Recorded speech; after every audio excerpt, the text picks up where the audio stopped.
Well, you hit the joint. I know what you about to say. On the Joe Budden podcast, you saw that? About the Yelp, the dick Yelp. The rate shit, yeah. Yeah, so you saw that joint? I heard the podcast. I haven't seen the actual like. I ain't gonna look for it either. I ain't gonna look either. But I was just going on what they said about it. You know what I was doing? I was like refreshing my my little app and shit. Seeing like my ad name popped up and shit. I'm like, what if I got? You trying to see if you had a review on it? Yo, I was just seeing if a nigga, you know what I'm saying? Yo, that's wild. They're gonna be like. Seems like I've impacted over time. They're gonna have a fucking. Y'all don't have Twitter apps on your phone anymore? Oh. I got Twitter app. Somebody said my Facebook status should be tweets. I never got into Twitter ever. Like I didn't understand it. Twitter is just an excuse for you to talk to yourself. Yeah. No real shit. That's hard, but yeah. It's also just thinking out loud. It's just thinking out. You can say what you want on that. It's right, just like Facebook, but it's just all status. Yeah, but people tell me all the time that it's like, yo, you should take those to Twitter. Like you shouldn't be like. Yeah, you should post them both. Yeah. But or look at your content. I use all my sites for different things though. So yeah. I do something on the side. What do you use Twitter for?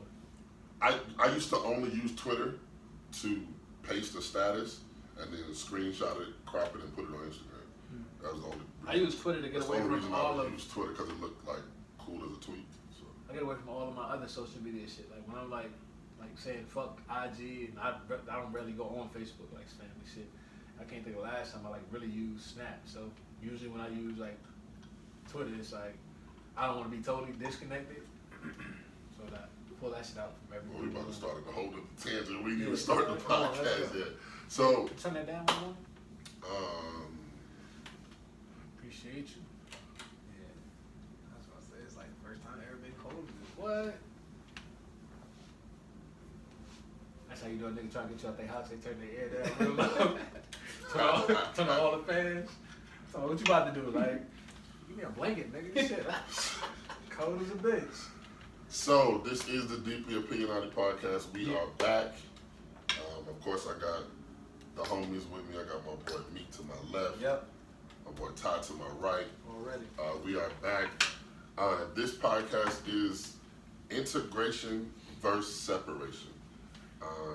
Before we get into that, man, we just got done watching, what was that, Game 4? Yep, Game 4. Of the finals. Golden State is in a tough position right now.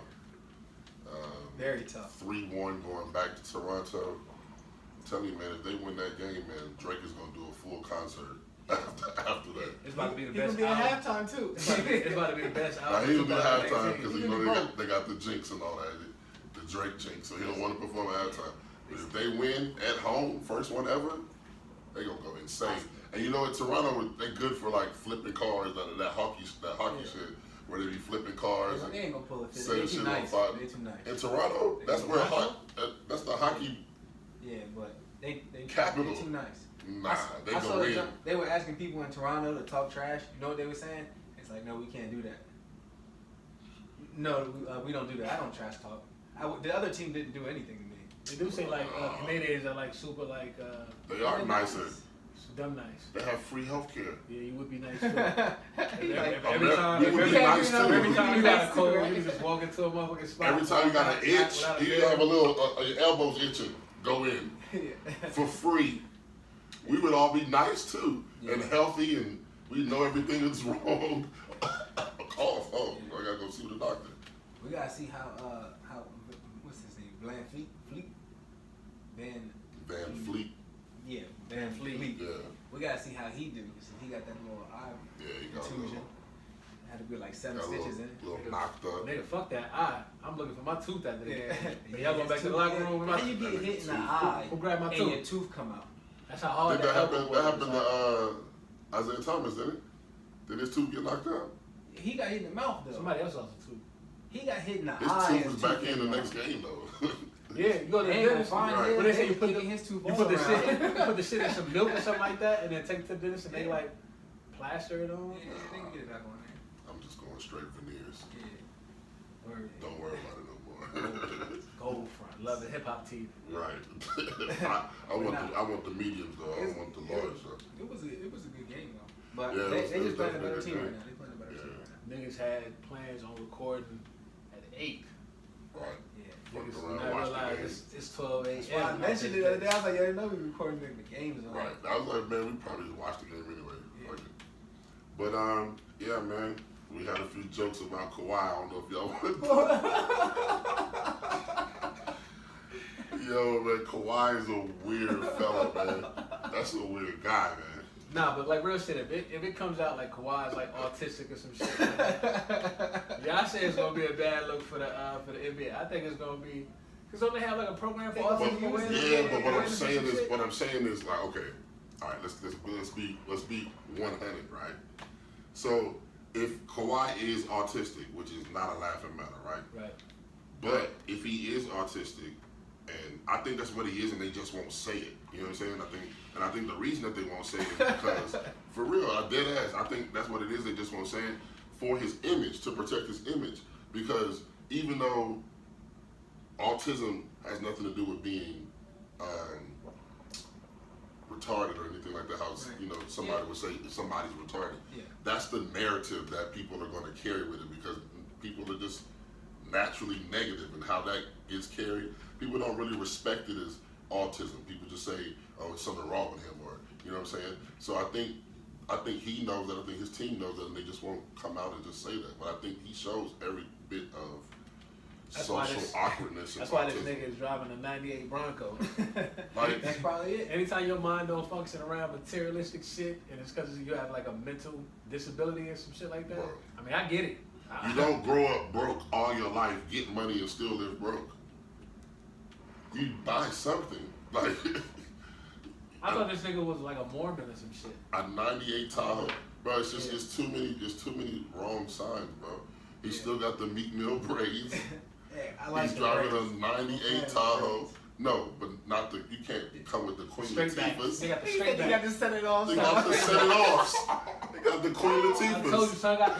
He got the braids like how a girl like have her hair done before she put her wig on, or before she get a like what's the little like extension shits that she get sewn Right. in. He got those Right. braids. I seen mad girls who snatch their shit up and they shit was like They Kawhi got Leonard the shit. they got the Queen Latifahs. Bad new growth. Right.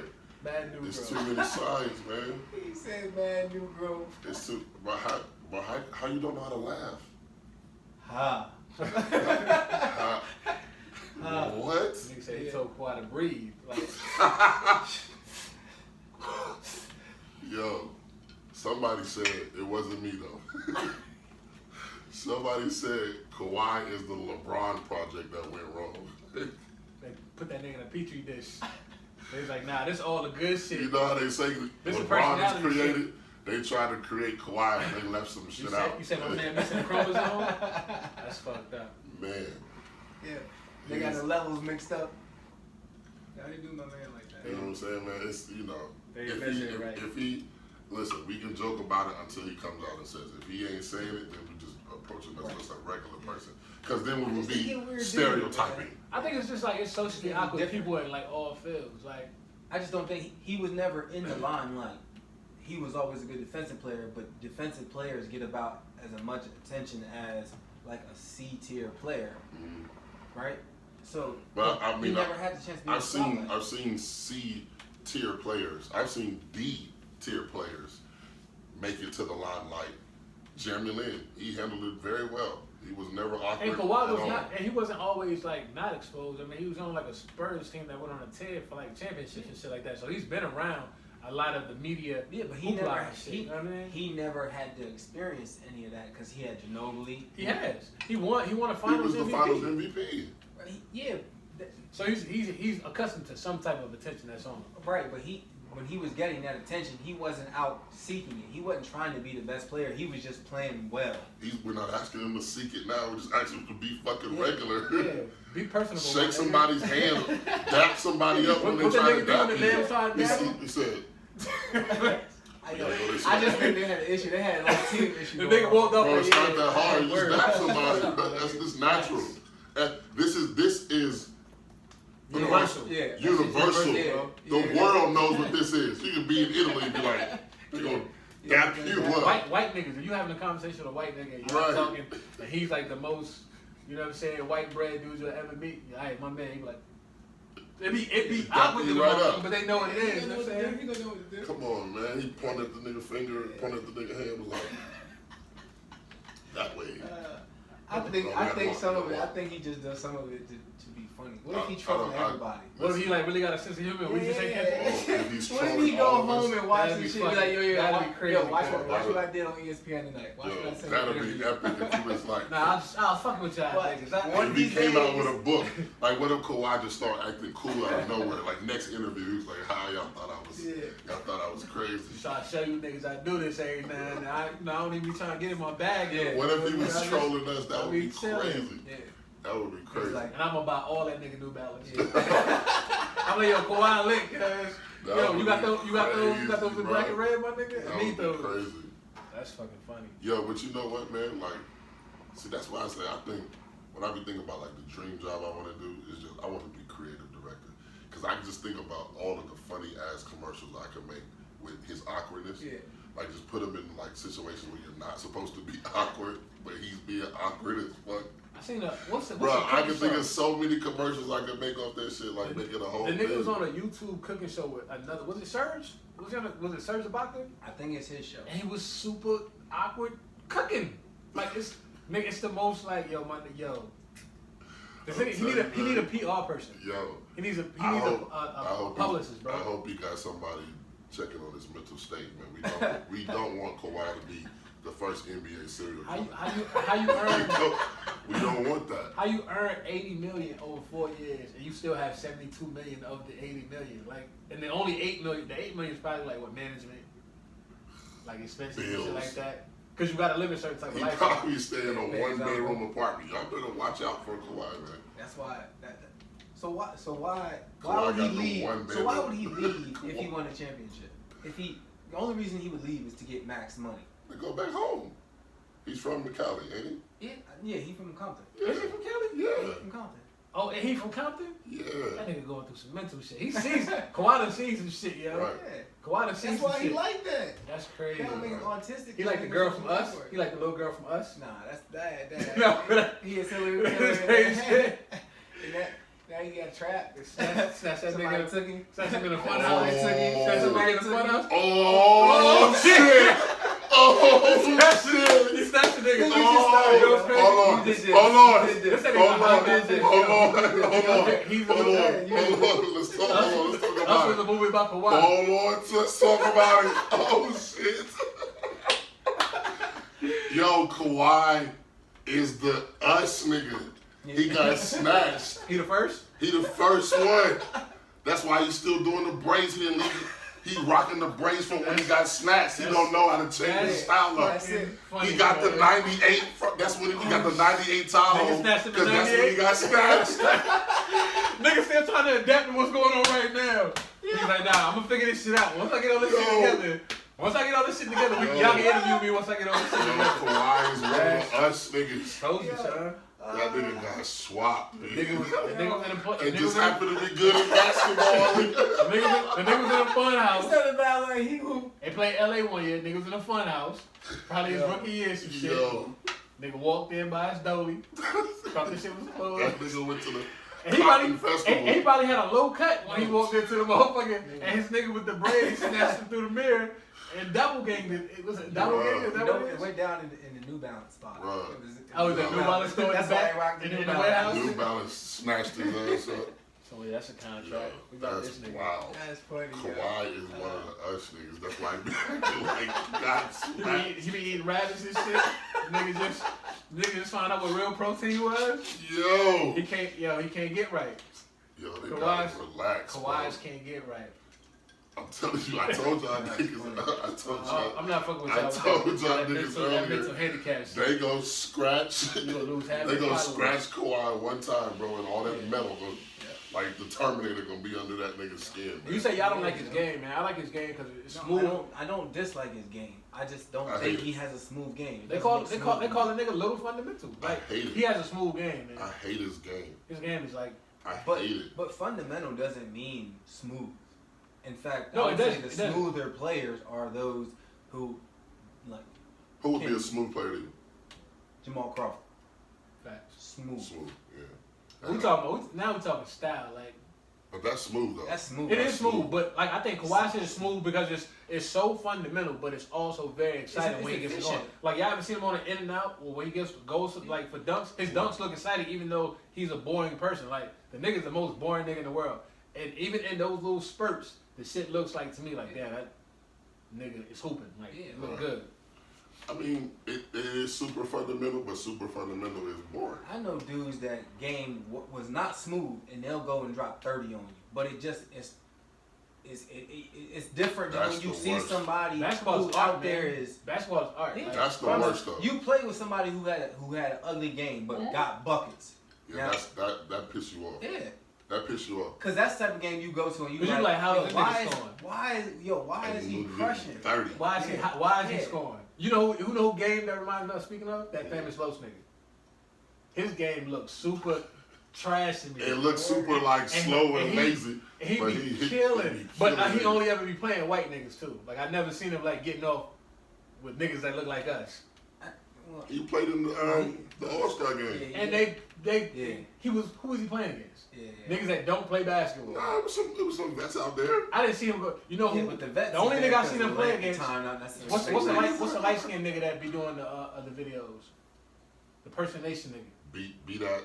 So B Dot, he was playing against B Dot, and B Dot was cooking him. Like he didn't look good against B Dot. B Dot was letting the nigga shoot because it's like it's a celebrity game and shit like that. You supposed to get your shit. I'm getting my shit off, but he was like really going hard. B Dot was just killing. Like it just looked different. You know what I'm saying? But a nigga like that ain't dropping 30 on me. Not that game. He's not dropping 30 on me, cuz. Real quick tangent, right? So when I was in college, we played this JUCO team, and before we played them, coach was like, "Yo, son, averaging 37 points a game," and we was like, "What? He did what?" He said he's averaging 37 points a game. I was like, "Man, we the number 2 defense team in the country. He ain't giving us 37, huh?" But he averaged 37 points a game. Yeah. Come to find out, fresh out of prison, jailed all the way up, tatted. His fingers is tatted. How old is this nigga fresh out? Bro, you know JUCO ain't no age limit. As long as you I know that. If you got eligibility, you got eligibility. Oh, that's crazy. Yeah, So, y'all playing with a 31-year-old. He was 28. He was 28. We was all 21, Right. 20. He was 28. Jailed up. His fingers was tatted. Out there giving us the blues. He's scoring, and his teammates are like, "All right, I see you, Work. I see you, I'm talking about giving us the blues. That's how I know I'm getting old, because I go to like the gentleman play now, and like the younger niggas play with niggas like 24, 25, and shit like that, and I start getting off. They were like, "All right, how old is you?" I tell them, "Man, good job, great shot, I'm like, these motherfuckers disrespectful than a bitch. So this thing was giving us the blues, bro. He had a one dribble pull up that was from anywhere. It didn't matter. He had a one dribble pull up, like. Did he play like a prison nigga? Yeah. Like wild aggressive like, shit? like if he came in there to get the rebound, 4 people was getting hit by him. So legs is crazy, elbows is crazy, but I'm coming together for the ball. I didn't kick 4 people, but came through here. He let us know he was a man. Like he let niggas know, like I'm a man. Y'all are some boys, and I'm about to play just like that. That's funny. I got a homie, my nigga Dollar. Dollar played like a nigga who just was fresh out. Nigga ain't never been to prison, but he played like he just got a prison ass game, like wild elbows. He be knocking his teammates over when he go into the cup. Like, yo, my nigga, we with you. Like, it's us. We the same team. I'm trying to get the same rebound as you. Yo. Shit's crazy. So the topic of the day is integration versus separation. And I'm gonna go ahead and put it out there. This topic was mainly pushed by me because this is something that's been resting on my soul for a little minute, and I figured, me and the guys should sit down and talk about it, and just pour out ideas to each other on how we view certain things. So what brought this to my mind was that.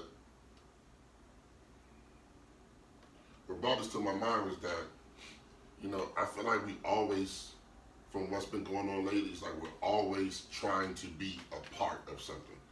It feels like, okay, the Grammys is too white, nobody black won. Let us in. And I feel like we're on the outside of the gate with all of this fucking talented like talented people and things that we could be doing and money, power, and all this stuff, and we're all just standing outside of the gate. Let us in, treat us right, let us in. And instead of looking side by side, seeing what we have, separating and building from that.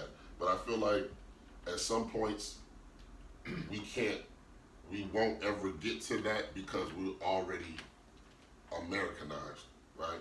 So then that has me thinking to going back towards like slavery times, right? Once they became free, they joined the fight of trying to get laws changed that weren't written for us, right? But my thing is, let's take whatever we can get and buy boats and go back home. Like, why stay and try to convince these people who once viewed us as nothing? Why put all this time into trying to convince them that we are something and to let us in and be a part of what y'all built for y'all and not for us? So that would be integrating. Like, we're fighting so hard to be integrated into a system that's not built for us. People say, you know, go vote and go do this and go do that, but that stuff we don't never see immediate change from that. And it's like the scapegoat, right? It's like we say, oh, that's why you don't see no change because you don't vote.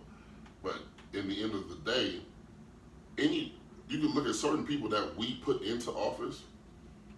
Once they get behind the curtain and they get to see what's going on behind the curtain, and they realize, oh, this shit ain't got nothing to do with what's good for the people, and oh, this got to do with other shit, money and oil and different shit like that. Their perspective on getting things done changes. I feel like what was the guy here in Charlotte, the black mayor or something like that, just got caught up because he was doing like side dealings and stuff like that. Getting that bag. Right. They put him in the people put him in the office, right? And they thought he was up to what he was up to. He was going to do. Stand-up guy. He's a stand-up guy. He's going to do what the people wanted him to do. But once he got up there and saw behind the curtain and saw what was going on behind the curtain, oh no, I can't I need some of this. Right. You know what I'm saying? I need to sign away some of these contracts and barter between these two people who want to pay me the most, who want this contract for this, and, you know, sign this and make this for this so I can get this money from this person. Like, so I feel like we spend so much time trying to be a part of something instead of coming together and being something of our own. And I think, excuse me, I forget the comedian's name, but he always say niggas love their master. And he always says that. Every time he says that, it puts me in the thought of people love to be, we need somebody in control to tell us what to do, right? It's like, that's why most people are scared to step out on their own and because they need that security in somebody guiding me, telling me what to do. A lot of people leave high school and go into the military because they don't know what to do with their life because they need someone to tell them what to do. So they dive into these situations because they need someone to tell them what to do. So it's just, I don't know, it's just been on my heart. Like, just think about it like on a larger scale. And I'm gonna shut up because I know I've been talking a lot. But just, you know, just the music industry, right? That's us, right? Imagine if we took that and went to Africa, right? That's one industry. Sports, that's us. If you think about it, that's us. Football, basketball. What if we took that and went to Africa with it and did it the right way, right? The movie industry, that's us. Take that and go back to Africa with it. This country would fall to pieces without us.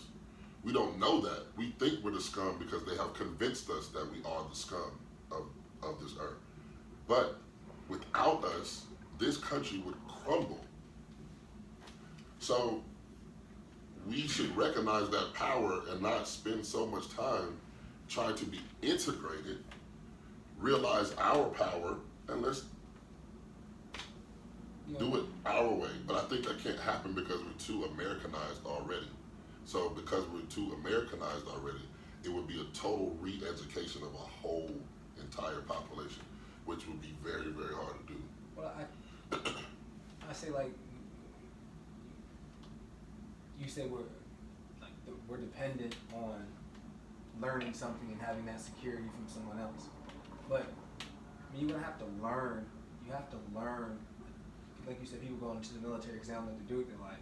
They might go into the military because they want to learn how to do something with their life. Possibly, To be disciplined, let's say, right? Because that's probably the biggest thing that you learn in the military is discipline, right? And that will shape, you'll be able to better, prepare and organize and prep your time and have a schedule and stick to it. And when you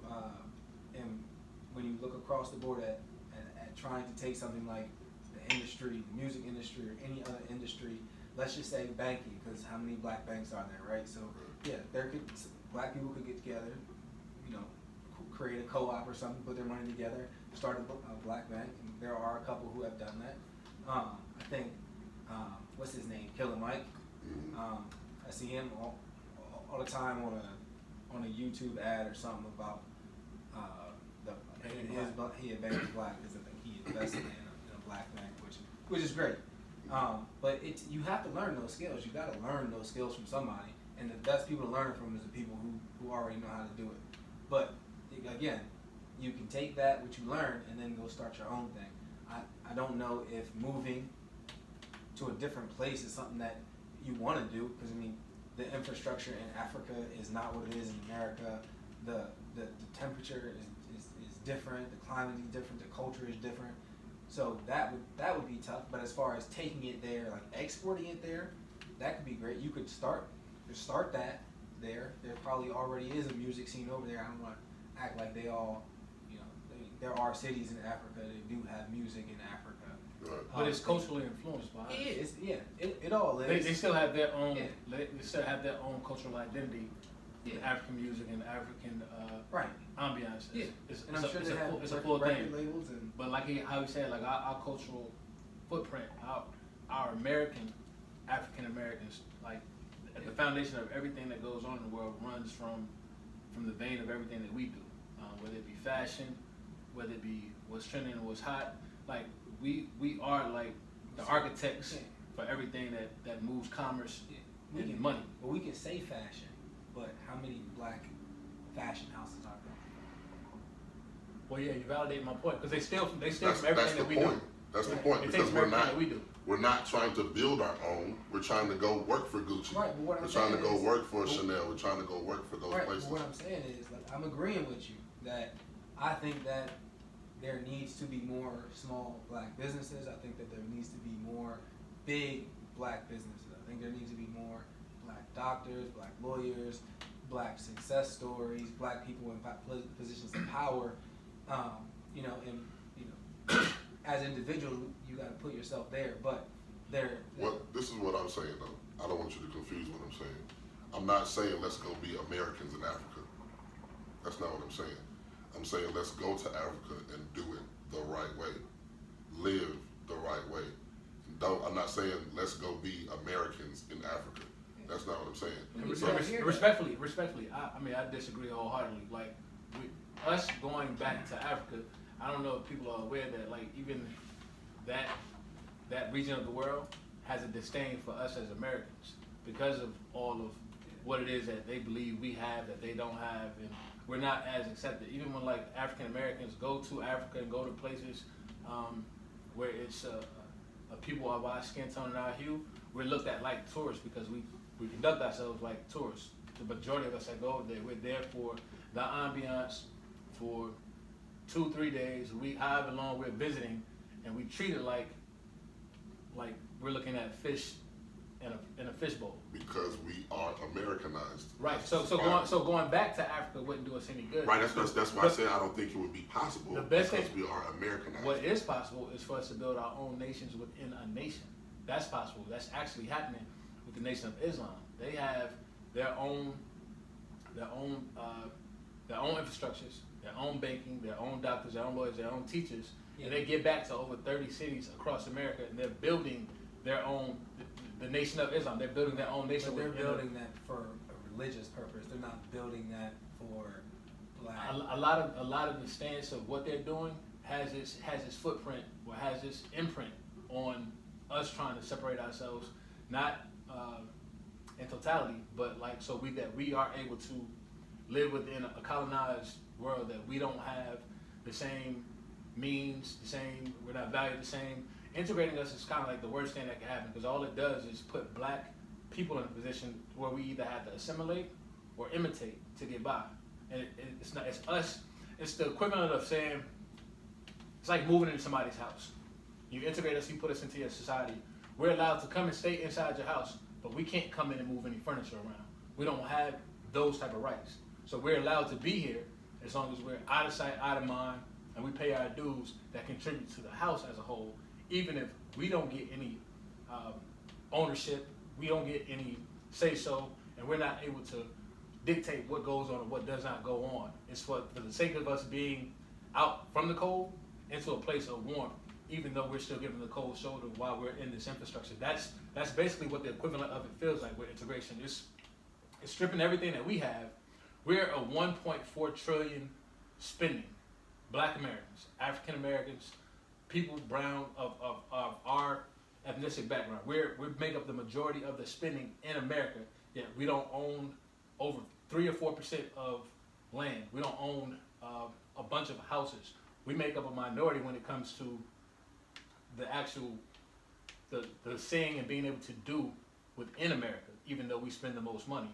And it's kind of fucked up, because it's like, we go into places where we're not investing in us. We don't shop black businesses. We don't take the money that we have, our spending money, our power, and empower ourselves. We don't do that. We spend with the Chinese places, go get hair from them instead of buying from black business owners. We don't get our lashes, and our women don't get their estheticians done with black business owners. They go to Koreans. We go eat at everybody else's restaurants. Yet, when's the last time you've seen a white person going to a soul food restaurant because they like the atmosphere, the ambiance, and the food? For them, it's an experience in that moment. But we spend the majority of our money with those ethnicities and not our own people, and that's the problem, because we're not. We have a community, and the key part of that is unity, and we're not unified. There's no unification.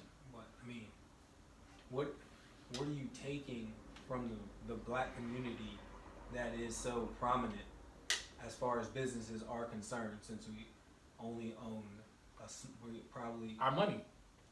The one thing that does you have, can take the money, but what are you gonna do with it? I mean, it would be nice if you did work for Gucci, or you did work for one of these major fashion houses, and then you left there because now you know what you're doing, and now you can start your own thing over here. well, that's where separation comes into play, because that's like the key part. Right, but you don't have to. I mean, we don't need to leave and go to another place and do that. We can do Oh that yeah, right I here. wholeheartedly agree. I feel, and that's what I'm saying. Building a nation within a nation where, you know what, like separation. Think about separation in marriage, right? But so when you not based off religious reasons, just based off the just benefit of us as Black Americans. Yeah. Think about separation in marriage. When people go to separate from a marriage, there is a mediation, and they're at a table agreeing about what the terms of the separation is going to be. You get X, Y, Z, I get X, Y, Z, you have this much rights, I have that much rights. But we don't have that as a people. We're integrated. We're invited into a circle where we're not allowed to sit at the table. We're just allowed to be in the audience. We're allowed to be around. But if you think about separation as a marriage, and Black people decide to separate, we're allowed to come in and actually sit with the decision makers and make our own decision and say, hey, this is what you get, this is how much value you have, this is what you're allowed to spend your commerce on. This is what we get, this is our value, this is what we're spending our commerce on. But we're still being able to make the decisions that impact everybody as a whole, but we're thinking about our greater good because you're thinking about your greater good. We don't want to totally disassociate ourselves from our other ethnic counterparts, like white America or Spanish America or the Jewish Americans or the Asian Americans. Like we're just trying to figure out how to set our own precedents in the world based on our own terms. We don't have those rights when we integrate, because we're still working off somebody else's terms, their rules, their principles, their laws. We don't get to dictate any of that. Right, so that's what I'm saying about the separation is that we spend so much time trying to be a part. Like if, like how we just, everybody's temporarily upset about every fucking thing that, that they could make be racist. And my thing is like, how much longer are we just going to talk about it? How much longer are we going to, put up statuses about it? How many times are we going to protest about it? how many more organizations are we going to start before we come to the realization that, like, and no disrespect to the organization, there's plenty of organizations out there putting in work to get changes done, but like, damn, no, you know what I'm saying? Like, you feel like I don't feel any closer as a black man in America. I don't feel like whatever's going on is not putting us in a closer space. Right. And I feel like because we don't have power, and I feel like the reason we don't have the power is because we don't know that we have the power. And that kind of goes back to what I was saying about Americanized. I understand what y'all are saying, that you could, build these things here in America, but yet you're still in America. Mm-hmm. So you're still dealing with Americanized people. So even if this person leaves Gucci and starts their own thing, most people in that position, we don't open the doors. Like we say like, invest in the black community. But everybody in the black community don't got the mindset that I'm here for the black community. Mm-hmm. They have the mindset that I'm here making money in the black community, but am I here to build up the black community?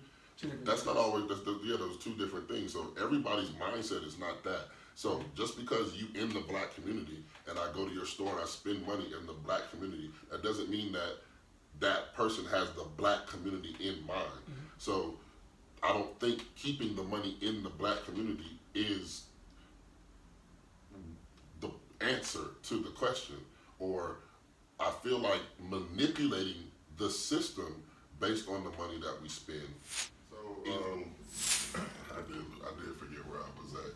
Somebody called me during the goddamn podcast. Interrupting shit. Yeah. Shit. But this is what you was saying, because you were talking about change and spend, when are we going to start doing it? And that we do some of it now, but it's not enough. It's not fast enough. See see this is my thing, right? Yeah. Is I feel like people say certain things are the answer because they know that they could never get everybody to that. So we can keep talking about we'll never get there because we can't do this. A lot of times I hear people talk about black banks, right? And that kind of like, it pisses me off sometimes when I hear people talk about black banks, because it means that our people are thinking very small. So and they don't understand the country that you live in. So being a black bank, right? If we got 25 million people to put $10 into a black bank, right? That's $250 million in this black bank, right? And yes, maybe this black bank can, give out $250 million worth of loans, and and those businesses could be whatever they could be. But when you look at the statistics on independent businesses and how long they last and how successful they are, you can see what's a bad investment versus what's a good investment, right? So, black bank, $250 million in that bank, right? But you're dealing with Wells Fargo, Bank of America, Chase. They make $3 billion, $4 billion, $5 billion. Those companies are so large that they can come together and stop your black bank from expanding because they're that juggernaut as far as their connections, who they have loans with, who they manage, business partners, politicians, all of those things.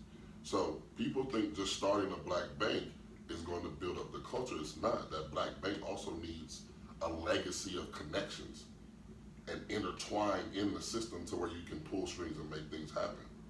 Because if we want to be real and look at the statistics, most black people are not paying their loans back on time, and that's because we're in a bad position. So to give a lot of black people loans who are already Americanized, are we going to do positive things with these loans, or are we going to fuck it up like a tax refund? And that's what I mean by the re-education of our people would have to happen, because we're already Americanized. We assume that when we say these things, when the black banks can give out loans and have more black businesses. But these people have to be ready for businesses. They have to be prepared. College, knowing the business, knowing and not playing around with the loan. How many people start businesses and that shit be gone in 1-2 years? You look at the statistics on it. Everybody wants to go open a lounge, open a restaurant, open a bar, open a club. Have you ever looked at the statistics on that? The statistics on that is that you won't make a salary until year number 4. So you have to afford to pay yourself for year 1, 2, 3, and 4. You can't afford a salary for yourself. So then you have all of these expenses and you got to pay it back. The success rate of those lounges, clubs, bars that we normally go and open are done in 3 years, and we see it all the time. This club, new name this week. This club got a new name. So I feel like the answers that we're saying are the answers and the steps that we need to take, they're not reachable without a re-education of the people. You have to, and that I say that task is very big because the psyche of people and what we think about and how we view money and how we, like I feel like it doesn't need to be about power and money because that's what it's about. The whole thing is about power and money. And I feel like that's a destructive culture for everything to be about power and money because you can't trust anybody. Everything's about power and money. Yeah, we can put people in positions that we think have the right thing in their mind, but if they're influenced by money and power, there's things that can make them do the wrong thing if they're in a world that's influenced by money and power. So what I think it doesn't need to be about money and power, it needs to be about re-education of the people to where we can come together and actually strategically make things happen and not so much talking about things that we know will never happen. But going even back to the bank, I didn't say what I was finishing about that. Even with the bank, yeah, a black bank is cool, and it is a positive step. But in the same sense, the banking industry is the same no matter the color of it. You're still regulated by the government. The banking system is if we want to be honest, the banking system is a scam. You ever realize like why you get a free checking account when you have a direct deposit? Because the bank uses whatever the average of your deposit coming in as a part of their whole total money that they can loan. So basically it's just like the insurance company. Insurance companies take all of these premiums, right? And whenever accidents happen, they just pull from everybody else's premiums and pay for this. Your premium is your premium because they take the average cost of accidents and they base that rate based on how much they put out towards accidents. But it don't cost them nothing. They just using your premiums to pay for everybody else's shit and your raises based on the average of accidents and how much they cost. Banks do the same thing. When they give out loans, they're loaning the money that's inside their bank. It doesn't cost them a thing.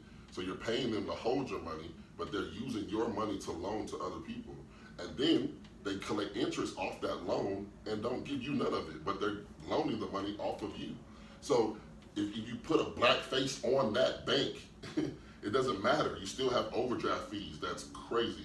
You still have interest payments. Like you can lower it, but any interest is really bullshit when you think about it. If I borrow $10,000 from you, I should be able to give you $10,000 as a man and we're good. As a business and we're good. But I don't need to borrow $10,000 from you and then I gotta pay you back $12,000. That's just capitalism. Yeah, that's what I'm saying. That's the problem. It's about money, power. Anything built on money and power, it's gonna crumble. We're gonna implode at some point. You don't think systemic racism has anything to do with that? I do, but I think it's the smaller picture. I think. Before you say that, I want to say this because that was a lot. I think there are. I don't want to say there are. There's a black middle class, and they do great, and a lot of us. I was thinking about Charlotte and Atlanta when you said that. Do well, but you talk about the change and how quick it has to happen. Well, one, this could be the first step, right? If you think about it, it's not going to happen overnight, but it's like potential energy, the snowball at the top of the hill, and then it falls into motion. Right, we're sitting at the top. right? We haven't even gotten that push yet to have that to roll down the hill, and you know, just sitting there. This could be the nudge. This could be the wind, right? So I'm not saying it's gonna happen fast, but it's a step in the right direction. Mm-hmm. And the most important thing is education, and it may not be a traditional type of education, but education is where it starts. And then not only that, but through the education and then the self-awareness and the consciousness and self-awareness is probably the biggest part, because if you feel like you're capable of doing something, then you're probably more likely to do it. That's why it's important for children to have parents, and for the parents to have a history and to know where they come from, because that gives you a sense of pride. And then if you grow up with a sense of pride, you can call it, some people call it entitlement in some situations, but think about like if an entitled person, his dad's like, hey, we don't do that. We're Brandons. We don't do that. You know what I mean? He's not saying that because they got money. He's saying that because he truly feels that pride. That pride probably came from money, but he feels that pride. And when you have that pride, then you'll start to do things and step out and not be afraid to take the risk and try your own things. But once you gotta learn how the bank industry works, right? But you can start a company, or you can find ways to influence. Excuse me. You can find ways to influence black business by being integrated, and then removing yourself from that, and then serving that community over here. And it doesn't necessarily have to be about power, and it doesn't have to be about money, but the ability to make money doesn't make it a bad thing. It can be a good thing, because I can't give you something for free and then expect to pay Tyree to help him out when he gets a flat tire. You feel me? But if I can give you a service, loan you some money, and then you can give me, 5% of that back, not a predatory loan, but something that you can realistically pay back, and you can only get what you get. But my only problem with that is you're not loaning me money. Right. You're loaning me everybody else's money. That's the scam. Right. If you the bank, but how do you own pay, money? How do you pay for when your car gets into it? When you go to the bank and you do want to loan something, or you do need money, they give you that money based off of they pull from that same pool, so it helps you just as much as it helps the next guy who needs a loan. No, I can't get a loan. Well, you have to invest money. The ability to get a loan is not the same thing as understanding what to do with the loan that you are getting, and using it for the beneficial, and using it as a black community as its primary beneficiary. But what I'm saying is, at the end of the day, it's a loan. Yeah. And then the loan collects interest, and you're giving me money that you don't have. Right. The other people who have checking accounts and savings accounts have it. I give you their money, and then I charge you interest on their money, and put their money back, and I don't give them any interest off of their money. So no matter what you do, somebody's being fucked. But they're providing a service. That's why they're adding that's why you're paying that interest. Like, you aren't paying the bank's not paying you for you to bet. Well, they do give you a small percentage of interest, because you get like 10 cents on your little statements. And if you divide that all up, it's like it's a small amount. But do the math. What's 2% interest on $1 million if you invest over 10 years? You're getting crumbs. Right.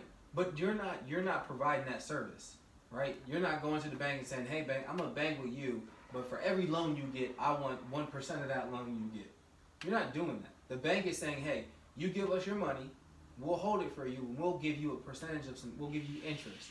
And then if you need something, you need a card or something, you need a loan, we'll give you that, and then you. That's not how it works, though. That's the exchange. They don't just give you a loan because you got a bank account. Wait, no, I'm not saying that. I'm saying if you need to get a loan from the bank, and you can get one from the bank.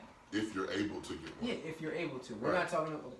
Okay, so you're saying that black people have harder times getting loans. Right. Absolutely. right? That's been proven. Not black people, poor and disenfranchised people, but black people make a majority of those individuals.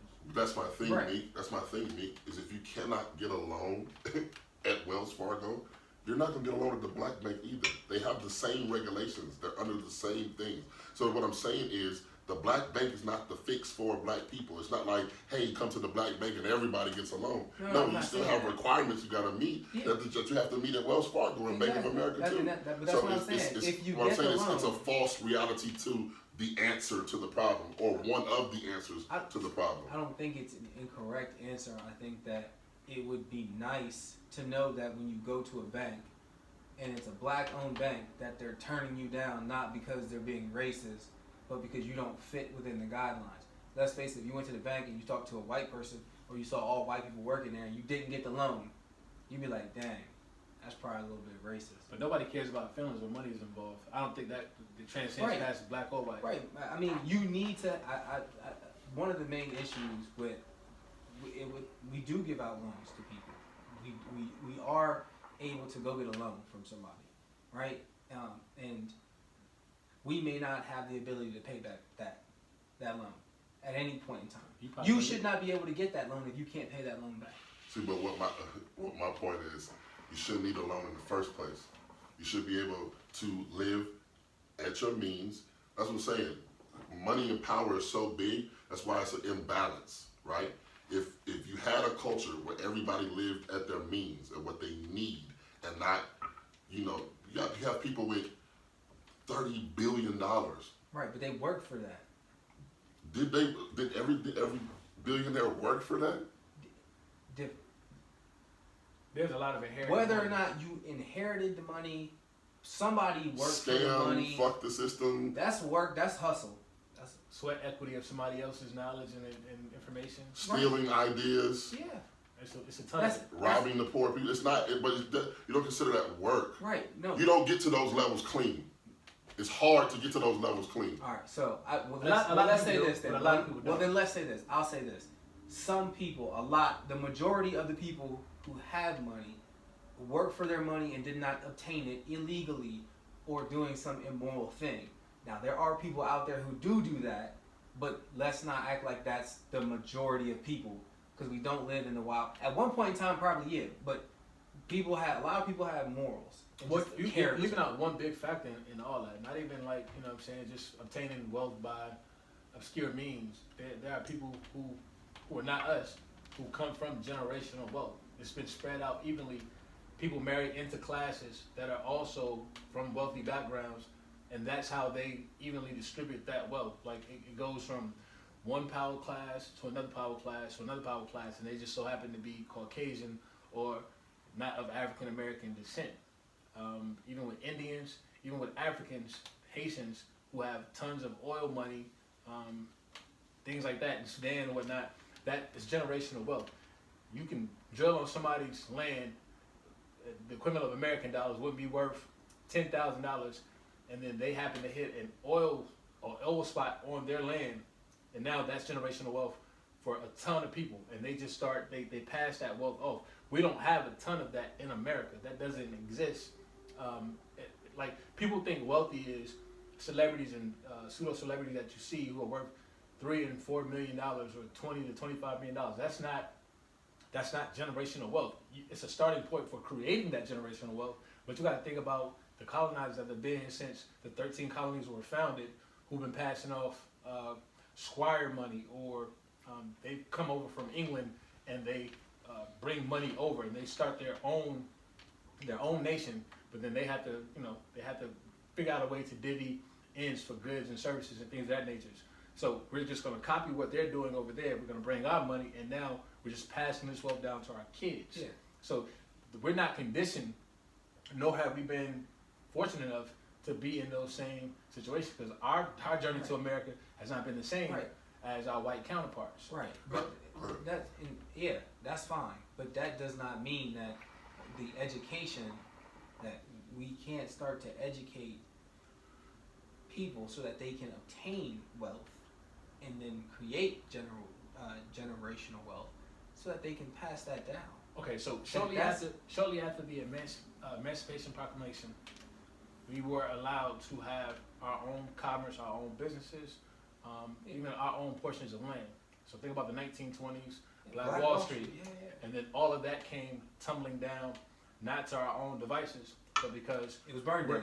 we're trying to integrate into a system that the laws, our constitutions, all of our justices, whether it be legislative, federal, executive, have been created by white counterparts.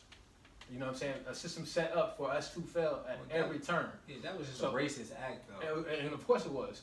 So up until that time, we talk about being educated. We had black educators, we had black lawyers, black doctors, black physicians, we had them black now, too. businessmen.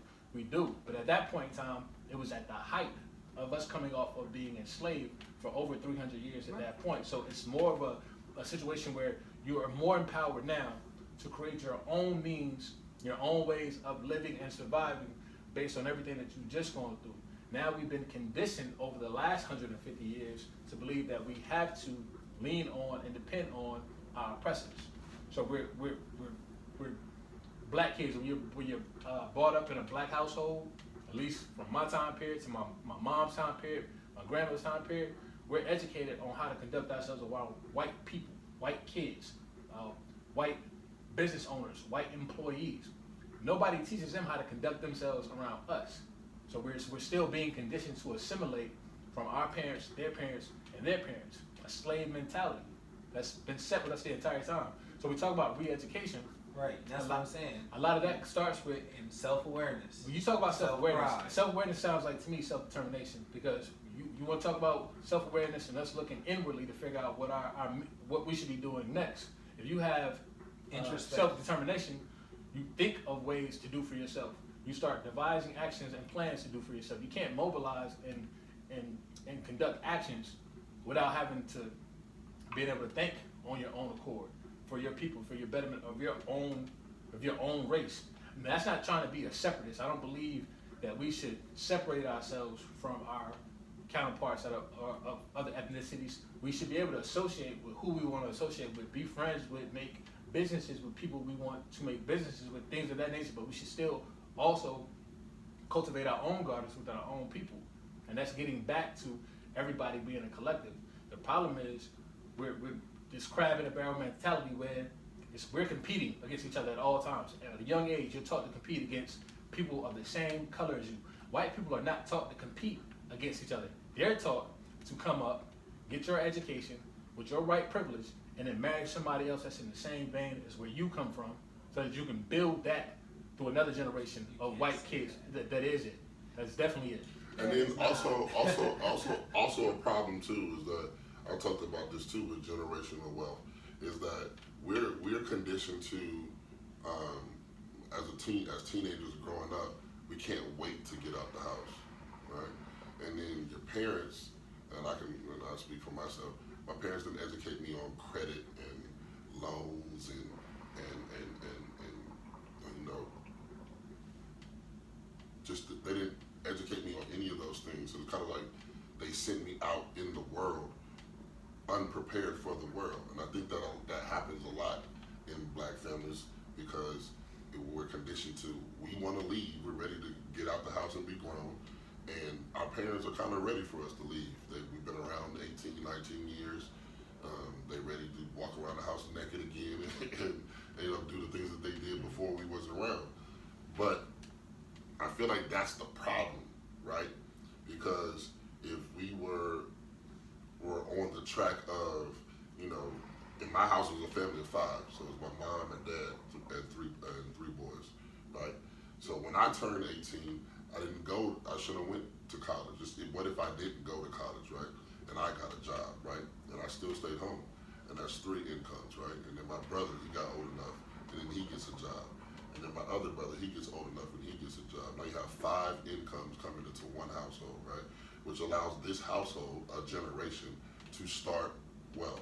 So we focus that money that those 5 incomes are saving on making sure that all 5 of these people are debt free, right? And then with all 5 of these people being debt free, we take that money, build our credit, and then establish generational wealth. Do you know where that's already playing itself out in America? In the Hispanic community and also in the Indian American community. they move over here and they put single families in 1 to 2 bedroom apartments, 13 to 14 people, and they start educating themselves. They get IT jobs. They start working. They start getting loans because now they have American citizenship. Even somebody who's fresh off a boat who just gets here has more of a likelihood of getting a loan than you would as a black American who's lived here your entire life. Because now it's like if you loan them money, there's a chance without the way that they've been structured to live and their cultural backgrounds versus ours, they are able to turn that money that's given to them into more wealth. And there is a belief that these people are more likely to pay back. These people are coming over here to capitalize on what the American dream is without having to go through the conditions that we've gone through as a people throughout the duration of our time being here. And it's an unfair thing, but it's one of those things where it's like people running to see what's the movie that came out by Ava DuVernay? What's the When They See Us. It's like you already know how the game is being played.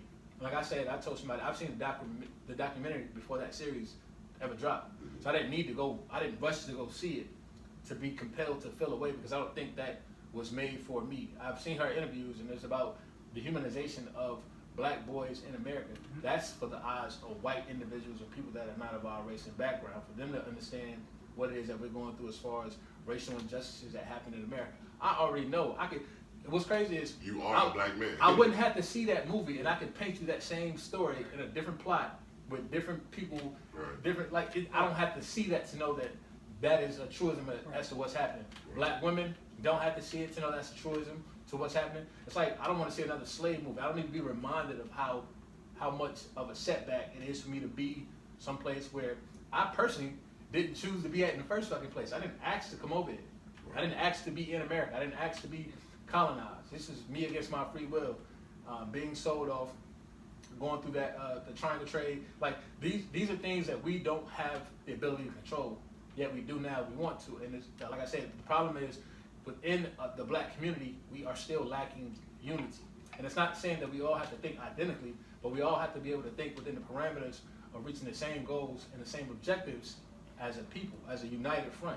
We get to that point, a lot of this shit can be figured out, but because it's like you said, without that reconditioning, without that re-education of our value and what we can do to sustain for ourselves, dog, listen, $1.4 trillion in money spent comes from this community alone that we don't invest in each other. We don't invest in other black businesses. And I get why sometimes. Like, I got IG like y'all got IG. I got people that's selling you weaves, hair products, t-shirts, clothing lines, parties and promotions. So it's not a rush for black people to go out and support other black people when a lot of times it's not a positive connotation that's stacked behind what it is that you're selling. And then if you're only selling to me, why would I be employed to go support your businesses? It's like when I see some black businesses online and stuff like that, it looks like the version of what a politician would do to win votes. I'm going to tell you everything you want to hear in the moment that I'm trying to sell you something, but as soon as I have no business doing business with you, we're not exchanging goods for services, then I'm not interacting with you as a people. I have my own set of black friends. I'm not giving back to the community. Nothing feels genuine about it. And then we already look at our own people with a kind of like a critical eye. It's already us judging us. Either we don't want to see you as well off, we don't want to support. You see how crazy it is? Like, people don't start supporting their own people until their people get to a point where they are making it. Like, nobody's there before it. Like, damn, you blowing up. You know, really got you. I like the shit you're doing. It's on a very small scale, but I see where the vision is going. It's not till other people put eyes on you, and that's people that are not your people. Like, I feel for Rico. Rico's like a great chef out here in Charlotte. And over the last few years, I've seen him like blow up, like going from like 3,000-4,000 followers to like 80, 90 or some shit like that now, right?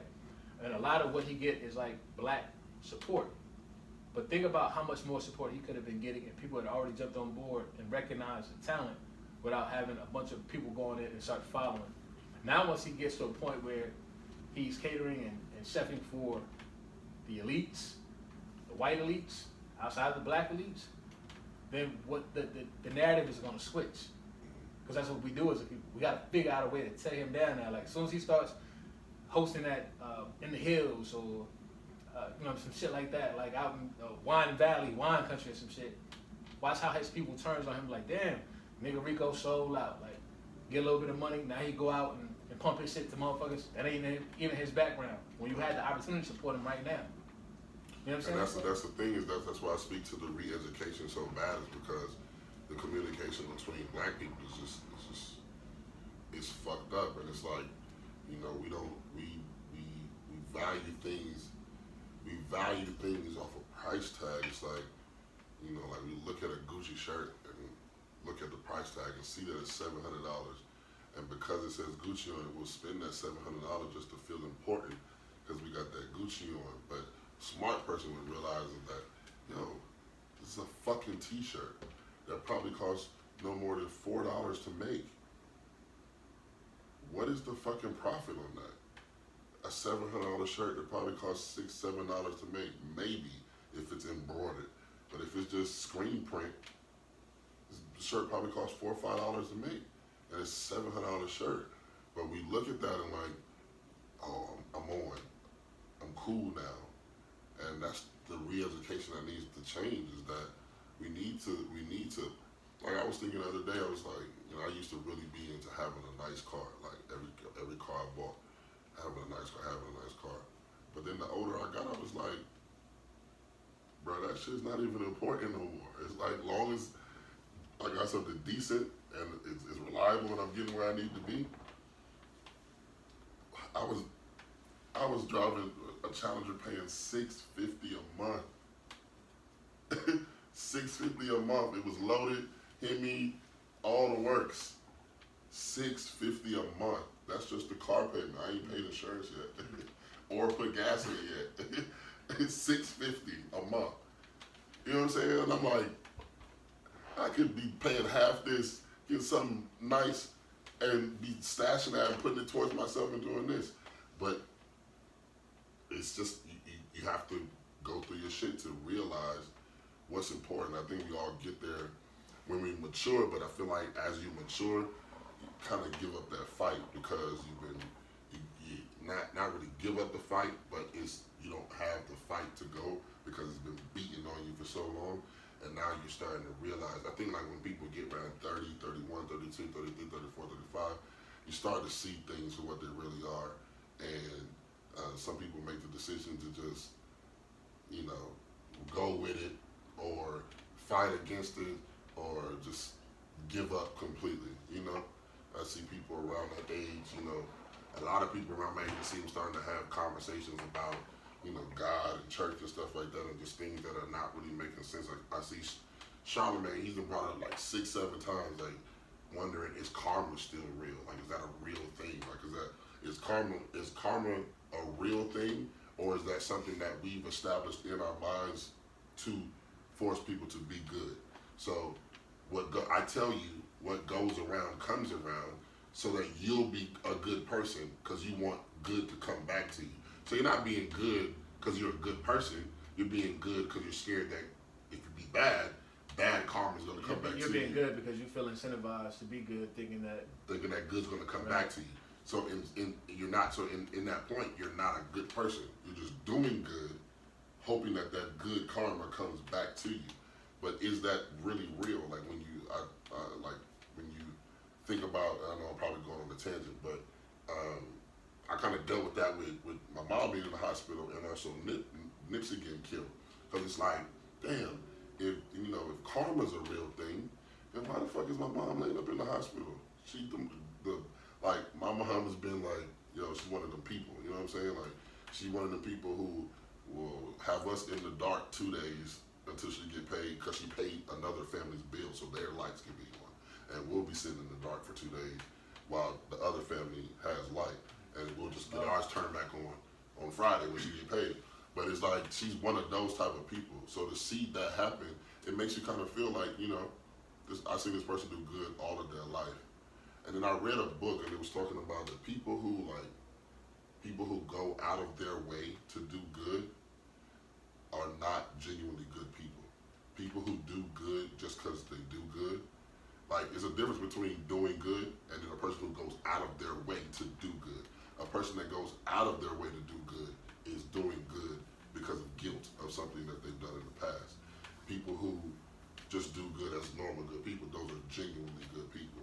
And I know I'm probably way off the topic. No, I was thinking about something you said when you know, just a sidebar. You was like saying people get to like 30, 31 to 35 and start thinking about, you know, this is the way things is. I'm either gonna, you know, rebel against what the system has told me, what I've been knowing all my entire life, or I'm gonna, you know, conform and just go with things, or just give up altogether. I think what it is, it's not a midlife crisis. It's more like people start thinking about their mortality. Like you start thinking about, at 35, you've lived half of what your life is going to be, and this is all you know to that existence. I think growing up, we all, as kids, and then when we get to getting an education, or when we start having to fend for ourselves, believe that we can be a millionaire. Everybody thinks that they can be a millionaire until you get to a point where you realize some of this shit could just be you surviving, or you just getting by, or you doing well enough to leave somebody else with something where their life is going to be better. If you don't come from generational wealth, if you don't come from an inheritance and things of that nature. So those things, outside of your mortality, your livelihood is like also being very highly considered. And you start thinking about your place in the world, where you stand, and how either far removed you are from that goal or how close you are to it. And that, I think, is the tipping point for people in that decision as to what they're going to do next. Mm-hmm. So it's the same thing with, like, you get to a point where you see the wisdom behind the curtain.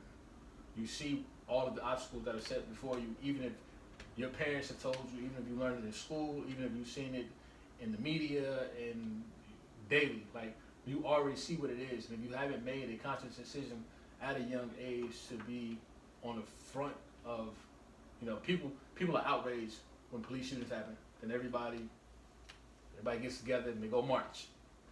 And very seldom do you see there being anything that happens outside of the marches that lasts for a week and a half, 2 weeks, and then there's a protest, and then annually we'll get together and we'll celebrate this person's life based on this tragic event. But unless you are somebody who's seen this at a repeated time, and you decide to empower yourself to go out and make a change, and it seldom happens because it happens to the people who we are becoming a majority in America, yet we are still treated like the minorities. And I feel for us as a whole, because now we're almost being lapsed by Hispanic Americans. They're coming over here, they're starting businesses. It's like you said, they live together in all these small confinements, and they save, they stack, until they can bring more people over to add to that wealth and build their own foundation. And we're still behind the gun because we can only mobilize when there's significantly things that we all as a whole don't agree with. We don't care for social injustice, racial profiling, deaths, and then we're together for that moment. And then we forget about it. It's like a famous Drake lyric I heard, like, somebody gets shot and then for 2 weeks, you know, it's all kumbaya, and then after that, it's back to the bullshit. It's back to forgetting that you are my brother and we have a common goal, a common interest, which is to pull ourselves up by our bootstraps and figure out how to make this a better world for our kids while we have to still coexist here, you know, separate but equal. And it's just something that goes to the wayside. So I think when you get to a certain age, if you've already been trained to follow behind your oppressors, it's like staying in an abusive relationship, and a woman, people ask, well, why did you stay for so long? He was beating you for so long. Why did you stay? It's like, that's what Kanye was saying when they killed him. You grow an affinity. You grow an affinity for, you start feeling, you start trying to humanize the person that's putting you through the punishment, and you start empathizing with them, and they'll justify why things are being done a certain kind of way, and then you forget you have basic human needs, basic human rights, and you conform to all the bullshit. It's what we do all the time, and we've been trained to do that. We're continually trained. We're being brainwashed to believe that that's the status quo and that's how things should be, and that's why it's so hard to get everybody on the same accord, on the same page, to actually do something about this system that we're in that we don't agree with. Yeah, but I mean, just like, not to interrupt you, but like you were saying, to the temporary care, the people care temporarily. Like, just like a week and a half ago, all the women was mad about the abortion stuff, right? And I was like, damn, y'all mad like y'all about to go have an abortion tomorrow or something. And none of y'all live in Alabama. So why y'all so mad? Like, I live in North Carolina. You can still have an abortion in North Carolina. I understand women's rights, but it don't affect you. It's just like when everybody gets mad about what Trump did. Did it stop your paycheck? I disagree because it does affect them. I think, and this is not me trying to speak for women by any. I had to play contrarian. I think that women feel so strongly about it because they see the domino effect of what that could potentially be. If it happens in Alabama, I'm outraged in North Carolina because it's North Carolina next. Like, are we next on the chopping block for our rights and our own free will being stripped from us?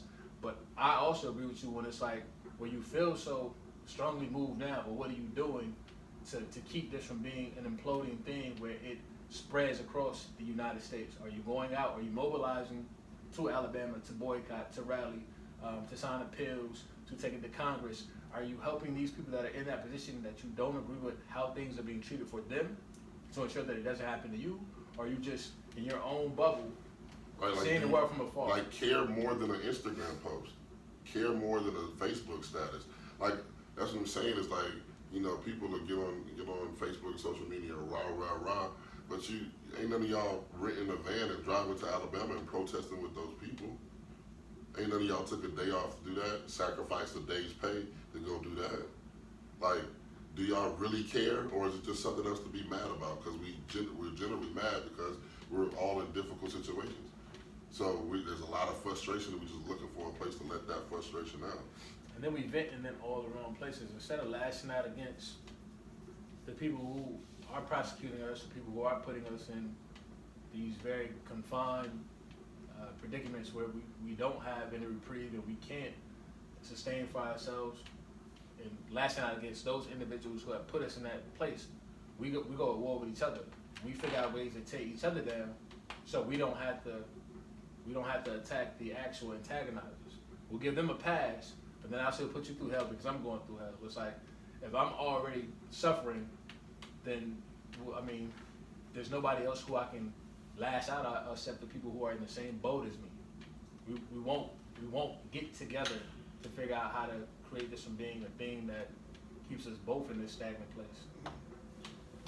What was this, You said something a while ago. You said that was about the generational wealth, about how people are other cultures are keeping the family in the house to ensure that they have money and they can do things with that money. Mm-hmm. Everybody have credit. Everybody can, they could probably go get a business loan if they wanted to and start a business, or they could do what you said the Hispanic community does. Hispanic community, somebody had to get a loan to start a business. Somebody had to have some type of money to start this business. So if they didn't have it beforehand, they had to go work for it. And they were aware. They were educated. They were not even say educated, because somebody could just, the first time that you mentioned that could be the first time someone ever hears the idea that, well, why don't we all just keep the family close together in house so we can all save money and then we can do something with it, right? That's probably the first time some people hear that. So they don't even know that. But it's not, I won't say it's education, that's just more common sense, but you ain't thinking about how can you build that, right? And you're not thinking about it because you were never educated to think that way. Right. Yes, all those things that y'all said happen. Yes, black people have tougher times getting loans. Yes, they did burn down Black Wall Street. These things happen, but you got to have the education. And I don't think it needs to happen everywhere. It's not going to happen. It's not like a TV broadcast where we send it all over the U.S.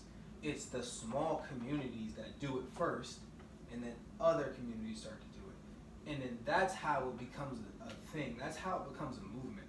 That's why movements are so great, because they start in a specific area and they can reach out to other people. It's not going to all happen at once. It's not like you can just wave the wand and everyone knows. You gotta do it community by community, and it starts with the education so that people understand what the future job market is, what that looks like. Who are the farmers? Are there any black farmers in here? Well, why don't we put some people in and put them in farms and stuff? And this is one of the things that I like about Dr. Umar Johnson. I'm from Delaware. He just opened a school. He been fundraising for the school for years, just trying to get enough money. He even had to face allegations that he was stealing money. But finally was able to get his money, got a school in Delaware, Wilmington, Delaware, all boys school. They're going to learn how to grow their own gardens. They're going to learn what taxes are, how business finance works. They're going to learn multiple languages. They're going to learn the sciences, the arts. I mean, from some really good teachers, right? They're going to do all these things. They're going to grow the food they eat. They're going to get like a vegetarian diet, a healthy diet. So they're going to learn how to eat right. So now they're learning how to care for themselves physically and mentally, right? And this is where it starts when they're young, because that's when your mind's most malleable. So this is the type of thing that we need. We need more schools like that have that style of curriculum that's based in real world, right? Like you go to a trade school, right, and you learn a specific trade. This is the trade of the new path in life and how you can be sound mind, body, and even spiritually. But like those are the type of things that you need to do in your community if you want to have a successful community. It's not going to happen in one generation. You're going to have to find someone who is as passionate as you are. Maybe one of those kids that you teach who grows up and you pass the mantles on to him, and now he takes over for that community. And then that grows into something else. But it doesn't happen overnight. And it's not going to be easy because you're going to face those adversities along the way. But again, if you have the support, that's what I want to say too. I'm glad I went there because the support, right? You guys were talking about how basically the sellout when your cook Rico, right? He was in the black community. He wasn't really popping off like that. I want to make sure I word this right because Rico's still in the black community. He's still being supported by the black community. I'm saying the crabs in the barrel mentality will happen to him at some point in time once he excels past where he is now. And my thing is this, right? The support is going to be there because those are your people. Like even though he may go and decide to create food and serve, outside of the black community, that doesn't mean that he's sold out. That just means that, one, he has our support because we put him in that position. So you should always be thankful of the people that put you in that position. That's why artists always thank the fans too, right? Because without them listening to the music, then you ain't nothing, right? So that's your support that got you there. The fact that other people start to listen to it is because you had so much support that they had to figure out what's going on over here, and now they see how beautiful your craft is, and now they want to be a part of it. So that shouldn't be looked as a negative unless you do something like, hey, thank y'all, peace. I don't even do that anymore. Maybe, I don't know, if you're designing clothes, your clothes have always been reasonably priced and people loved it because it was your work and you did great work. It was quality work. It was fairly priced, right? It's a kid out in California who does this. It's a Saya. It's called Somewhere in America. It's called Saya. He does beautiful work. He's not that big yet, but his mindset is trying to compete with fashion houses and doing high quality work and charging a fair price for it. It's not overpriced, but it's expensive. But it's quality. It's quality work. So it's speaking to that point, you just need that support in the background. It doesn't mean you're a sellout. It just means you got popping, and now everybody else wants. And we want to be able to support our people as a whole, but we also want to be able to support people that are selling new and innovative things to us, like outside the box fashion brands, outside the box, whatever it is that whatever it is that you're putting out there as a product. I think a lot of people who lack a lot of ambition and imagination feel like selling to my people is an easy route. It's an easy scapegoat. So I'll throw some shit on a shirt.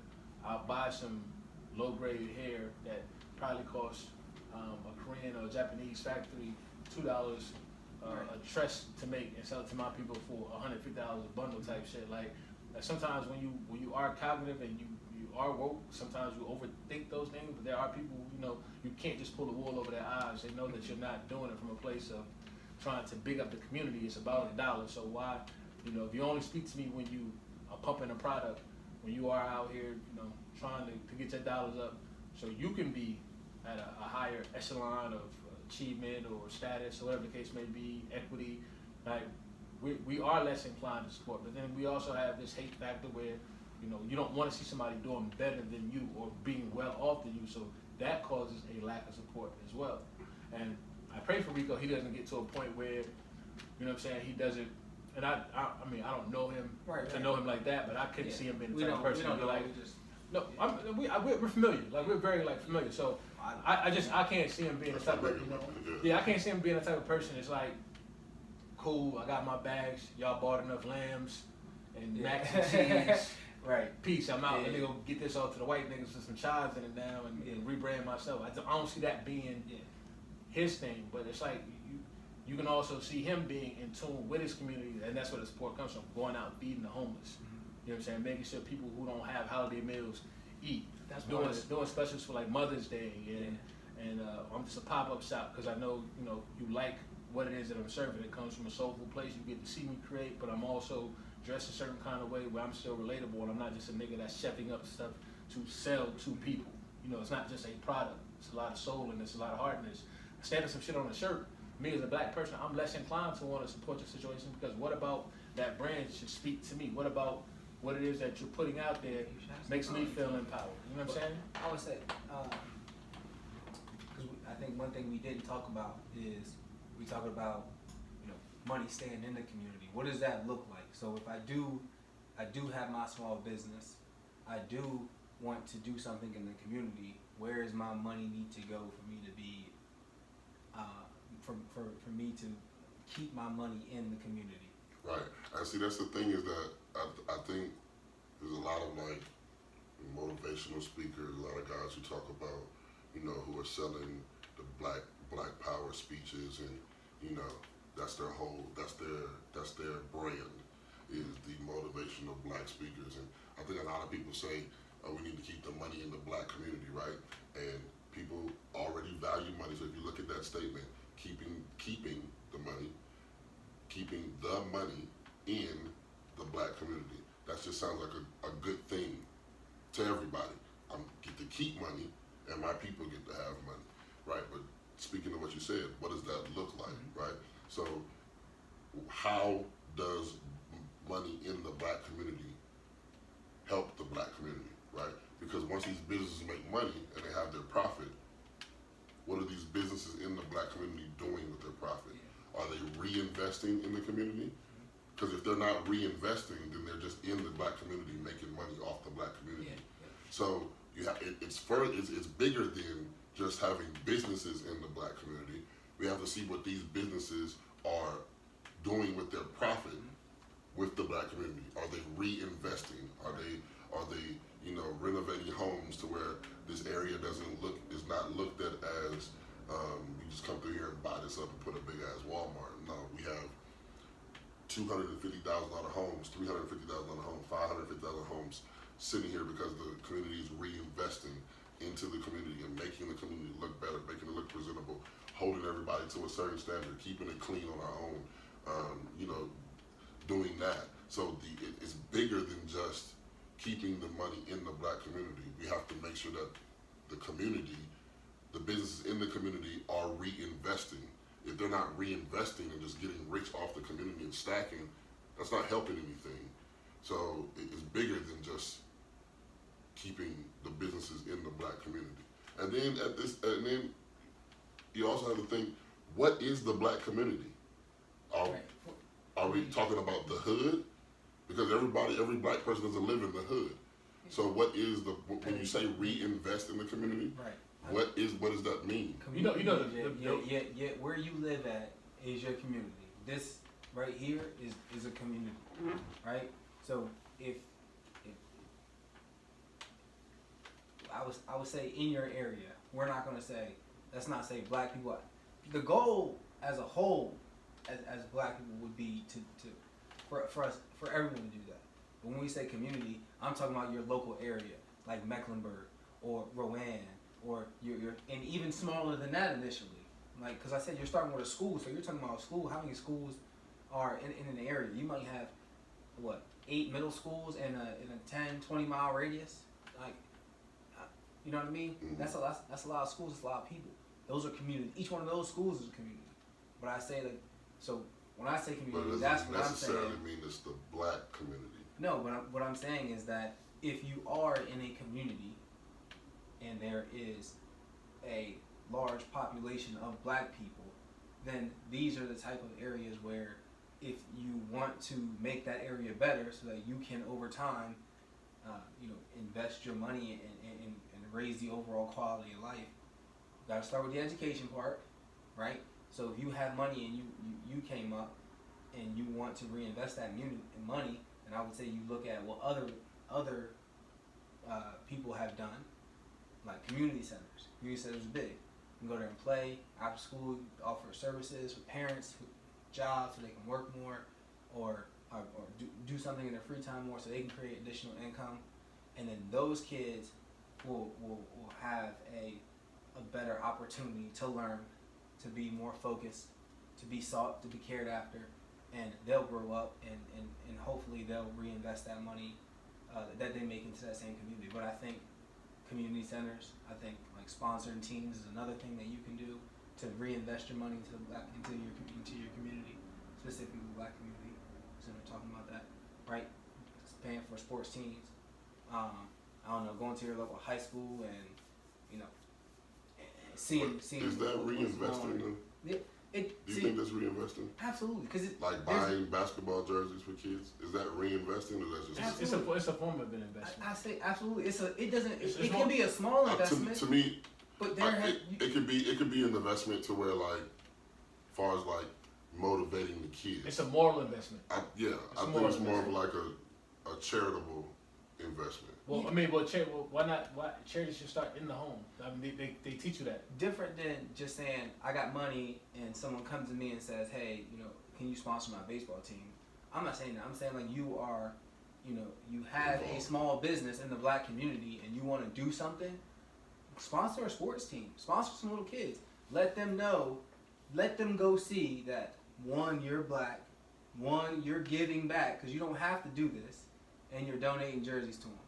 Right? So not only that, but and it's just mutually beneficial at this point in time because now they know, what I am, what I do for my business. I'm on not only helping them out by supporting them so that they can go out and perform in these uniforms, but also, they'll see a role model, someone that they can, say, okay, well, I like this dude. I might want to do that, or I want to be like him when I grew up. You know what I mean? These are all small things that you do to young kids that is inspiring. We never know. You hear stories all the time. My third grade teacher did this, or it was Mr. Smith, or somebody influenced my life. Do a small act that changed it forever. Like that is an investment, even if it's a small one. It's an investment. Yeah, But you could donate that money to a small center. How about donating money to your local school, or you know what I mean? There's plenty of things that you can do. You know the problem, the catch-22 of it all is like black people, And African Americans. I said tax write-off. African Americans, we're not a trusting people, but we're an accepting people. We're not trusting even of our own kind. Mm-hmm. So I don't think about community as locality or geographically where you are in the country. I think about the community as a whole based on our commonalities as black people. One drop of blood makes you black. Like you are already up against a system that's bigger than the entirety of your people. Whether you are from the suburbs, whether you from an urban area, social class, it doesn't matter. You're still considered black by all rights and all means from the eyes of somebody else. So if you have money where you're investing money within your own community, you're buying goods and services from people that are like yourselves, like black business owners, entrepreneurs, I would employ them to like set up initiatives where they give back to the community as a whole, no matter where you live. Set up initiatives that allow, like you said, younger black kids to come out and see the value within being around people of like-minded, ethnicities that come from the same background as you, where they don't feel like they're in positions where they have to constantly compete. They can be unified for one common cause, one common objective, and that's to bring everybody up as a whole. So I make a certain amount of money. People shop and buy with me. They're going to be more likely to buy with me if they see that I'm also making my money. I'm building my own wealth, my own foundation, but I'm also giving back to people who look just like me to allow them to have the sensibility to, at some point in time, do the same thing for somebody else of the same ethnicity, the same color. Like, there has to be a trickle-down effect, and it can't start within certain regions. We have to all be on the same accord, even if not at the same time. That has to be the agenda for us as a whole. We have to be able to figure out how do we get past all of our own internal issues. Like, how do I get past not wanting to see you fail for my own betterment? How do you get past wanting to support me based on the strength of me being who I am and what I'm contributing to our community outside of how that benefits you or doesn't benefit you? Like, don't think about it from a selfish standpoint. Think about it from a place where it's gonna make us better. It's gonna make everybody that's involved better, and then that has to trickle down. White people don't go through that. Asian Americans don't go through that. Indians don't go through that because they have this inclusion within their communities. Well, I feel like they're not Americanized. Now, if you have like a Chinese family who was born in America and raised in America, no, they are. They are Americanized, but they keep their culture within their culture. No, I don't think they're Americanized then, because we don't like define Americanized. So when I say Americanized, like this is the example that I use a lot, right? Look at those soccer games, right? And you look at those fans and how they wave their flags and how proud they are of their team and how they're representing their country. And then look at the Americans and how they represent. It's not the same. Those people love their country, have pride in their country. They're willing to die for their country. But we're not willing to die for the United States. They could be born here, and that has been taught to them over time. Like, right, they're keeping those values intact. That's soccer, not Americanized. Okay, so a couple things. One, soccer is the most popular sport in the world. I was just talking about the example of.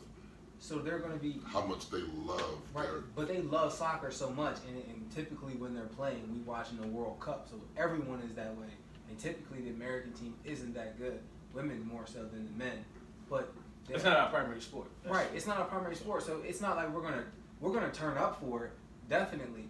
But when you see when it's done on a regular basis. No, what I'm saying is those people will die for their country. You are not rushing to be signed up for the military to die for your country. Maybe they'll die for their teams. I think Russians will sign up to die for anything. Have you ever been like? How many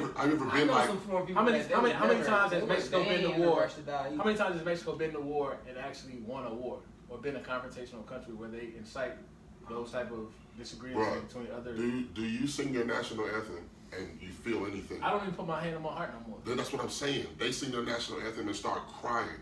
They have a passion for their country way deeper than Americans have a passion for America. I see people cry. Huh? I see people crying in their national anthem. You ever heard the saying? If you telling me that you would truly believe, are you strapping a bomb to your chest and going to go blow up something for your country? Answer the question. I don't think that's. But who did that? Other people do that for their countries all the time. He's talking about Iraqis, but I don't think Iraqis are dying for their country. They're dying for their beliefs. They're dying for their belief.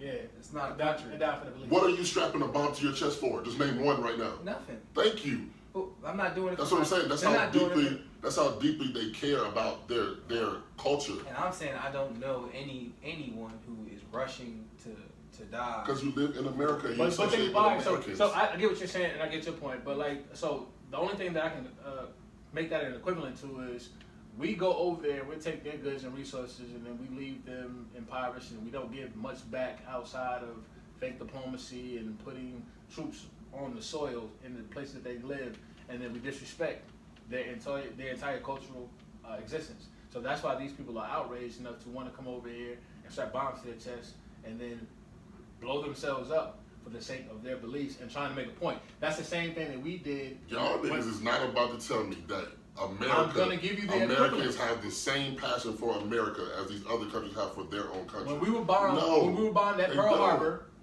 that was the most times where an enlistment did not have to happen. People didn't have to be commissioned to go out and go fight a war. People in America mobilized to go fight and die for their country. That's what I'm saying. That's the only thing that I can equate that to. If we go over there, we take, and then we leave them in a worse condition than they were. Then when we got there, resources depleted, things of that nature, then they would feel compelled to come over here. Well, you're talking about the war scenario, period. I'm talking about other countries, period. France, Korea, all of them, they have more pride in their country than America has pride in our country. I think that's situational. It's visible. It's what We're not even together as racists. How many times have we been Americans? How many times have we been attacked by what we know to be an actual combatant? Like we're talking about attack and there being terrorist things that go on. No, you keep going back to war. I'm not talking about period. That's the only thing I can equate it to is what I'm telling you. No, you're only bringing it up because I brought up suicide bombers. If I didn't bring up suicide bombers, you wouldn't be talking about is war. us being bombed at Pearl Harbor and then everybody mobilizing to go fight for America. That's the only thing I can give you the actual rationale that makes sense. What I'm saying is, do you see, what's pure American culture right now? Give it to me. Give me one. What's pure American culture? Yeah, baseball. This nigga said a sport. Well, you asked. You didn't say to what. You didn't say to what. I think that. Give me a category. Look Look at the Korean culture. Do you think that we're invested in our culture as much as they're invested in their culture? I agree. I'm not disagreeing with that point. That's my only point. I'm making a parallel to you feeling like people come over here and strap bombs to their chest. You keep going back to war. I said the whole thing. I'm not talking about war. I'm talking about your point. Strapping a bomb to your chest is motivated by your what I'm saying is on what what your people are being put through. But everybody's not strapping a bomb to their chest. You just said they're strapping a bomb to for their beliefs, not retaliation. You said their beliefs. So if your belief is you Americans shouldn't be in our country taking our resources, that's not a belief. That's an opinion. That is a belief. That is a belief. That is a belief. We were. That's not in their beliefs that nobody should be here. That's just them as people saying nobody should come and take our stuff. Even within it's the not chaos a belief. between Iraq and Iran, prior to us going over there and taking all the oil resources and things like that, they weren't bombing. They weren't crossing the border of each other's countries and strapping bombs to themselves and blowing themselves. Right, but that's not belief. That's retaliation. That's war. That's not a belief. Belief is your belief. What you believe in. The belief is you should not be here. No, that's just a person. You are infringing upon our way of life. That's not a belief. That is a belief. That's not a belief. That is a belief. It's not a belief. That's just you a person owning something and people come and take it from you and you don't want them to take it. And the belief is that you shouldn't be here. That's the same thing. Well, when I say belief, I'm talking about spiritual belief. So religiously motivated to come and do feeling like that. If I sacrifice myself, I'm going to a higher place. If I come to your crib and I steal your sneakers, are you coming to get me because of your beliefs? Two things can be true. Are you coming to retaliate? You can retaliate and still have a belief within your retaliation. So what part of your beliefs is you coming back to get your sneakers from me? That's me shooting you. I said, what part of your belief? I'm not gonna die for the sneakers, but you'll die. No, that's the part of retaliation. What's the belief? Yeah, they both can be right. I said two things can be true. Two things can be true. I can retaliate and still it be motivated by my beliefs. Retaliation don't got nothing to do with beliefs, bro. It can be. So bringing it back what? So you're just taking everything and I'm just blowing myself up because you're taking shit. That's not what I'm doing. I'm blowing myself up because I believe that you have come over and you have impoverished my people worse than they are already. And my belief is if I come over and do an act of God, because this is me acting my will upon your people, that I'm going to a higher place. I will be with Allah when this happens. And I took That's away my belief. that, and I asked you, if I rob you, and my belief is I'm shooting you. My belief is I'm getting my justice back. What scripture that was in? Eye for an eye. No. You turn the other cheek and then it's eye for an eye. This is in the Bible. This is in the good book. I ain't making this up. Is it in the good book? Where's the passage? Where can I find it? It's one of them Psalms. We're one of them Psalms, yeah. Ephesians. Eye for an eye. Ephesians. I'm just saying, two things can be true. You can have retaliation can be motivated by belief, and vice versa. My original point was is that I believe other countries are invested in their culture way more than Americans are. We can't even come together as a race in America. We fight in amongst ourselves as just black people alone. We don't have a cultural identity. We don't. When you ship us over here.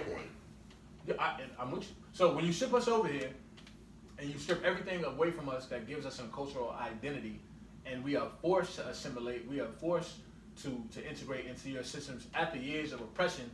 We don't know who we are. In history, education, void of all that, we don't get a chance to learn about our ancestral roots. We have to go look that up even after all this time. I don't think anybody between the 1900s up until the 1960s and the Civil Rights Movement was thinking about trying to figure out, well, who are we? Where did we come from? What do we stand for? What is our cultural influence across the world? Like, we're not thinking about that. Now we're in survival mode trying to figure out, we're from up under a rock, but we still have a weight on our back, and we still have to figure out how to make a means and survive and be in a place where we're hated, but we don't have the option to leave. We don't have boats. We don't have e-commerce. We don't have money. We don't have access. We're deprived of everything. Now we have to depend on the system that's set up to only hold us back. Now we're codependent. I think it's bigger than just us, though. I don't think America as a whole, with all races, has a cultural identity. Yeah. Whites, blacks, Asians, anything. But they keep their identity because Asians will move over. You said America has a cultural identity. Yeah, especially their cultural identity is our identity. Yeah, I mean but it's what we created. Number one export. It's what we created. It's what we created while we were here. We had to make our own. Sports is next, and we. Right. I mean, except for baseball, football is predominantly black, basketball is predominantly black, baseball is predominantly. With Hank Aaron, we integrated into baseball. See, but when you name those things, I don't look at those as cultures. I just look at those as sports, because everywhere has basketball, football, soccer, baseball. Look at how you dress. Look at how you talk. That's based off of the sports. That's based off of that culture within the sport. I think you should be naturally, influence. Black culture is typically, I would say not typically. I would say it's viewed as being more upbeat. It's being more lively, more over the top. We are flamboyant people. That's why we don't have money to. Right, but that is a cultural identity. If you're talking about something you can base pride in, like you can start by yourself. I think the overall message is like that's why I want to call you king, right? Call you king. Maybe you feel more empowered, right? So you can mentally start to prepare yourself to visualize yourself as a king before you start to act like that and treat yourself. You know what's funny about that little snippet? So nobody calls me king. My homies call me my nigga or my homie. Right. But my nephew, since he was 2-3 years old, I've been calling him king. Even on like most of his bios, he just graduated from high school.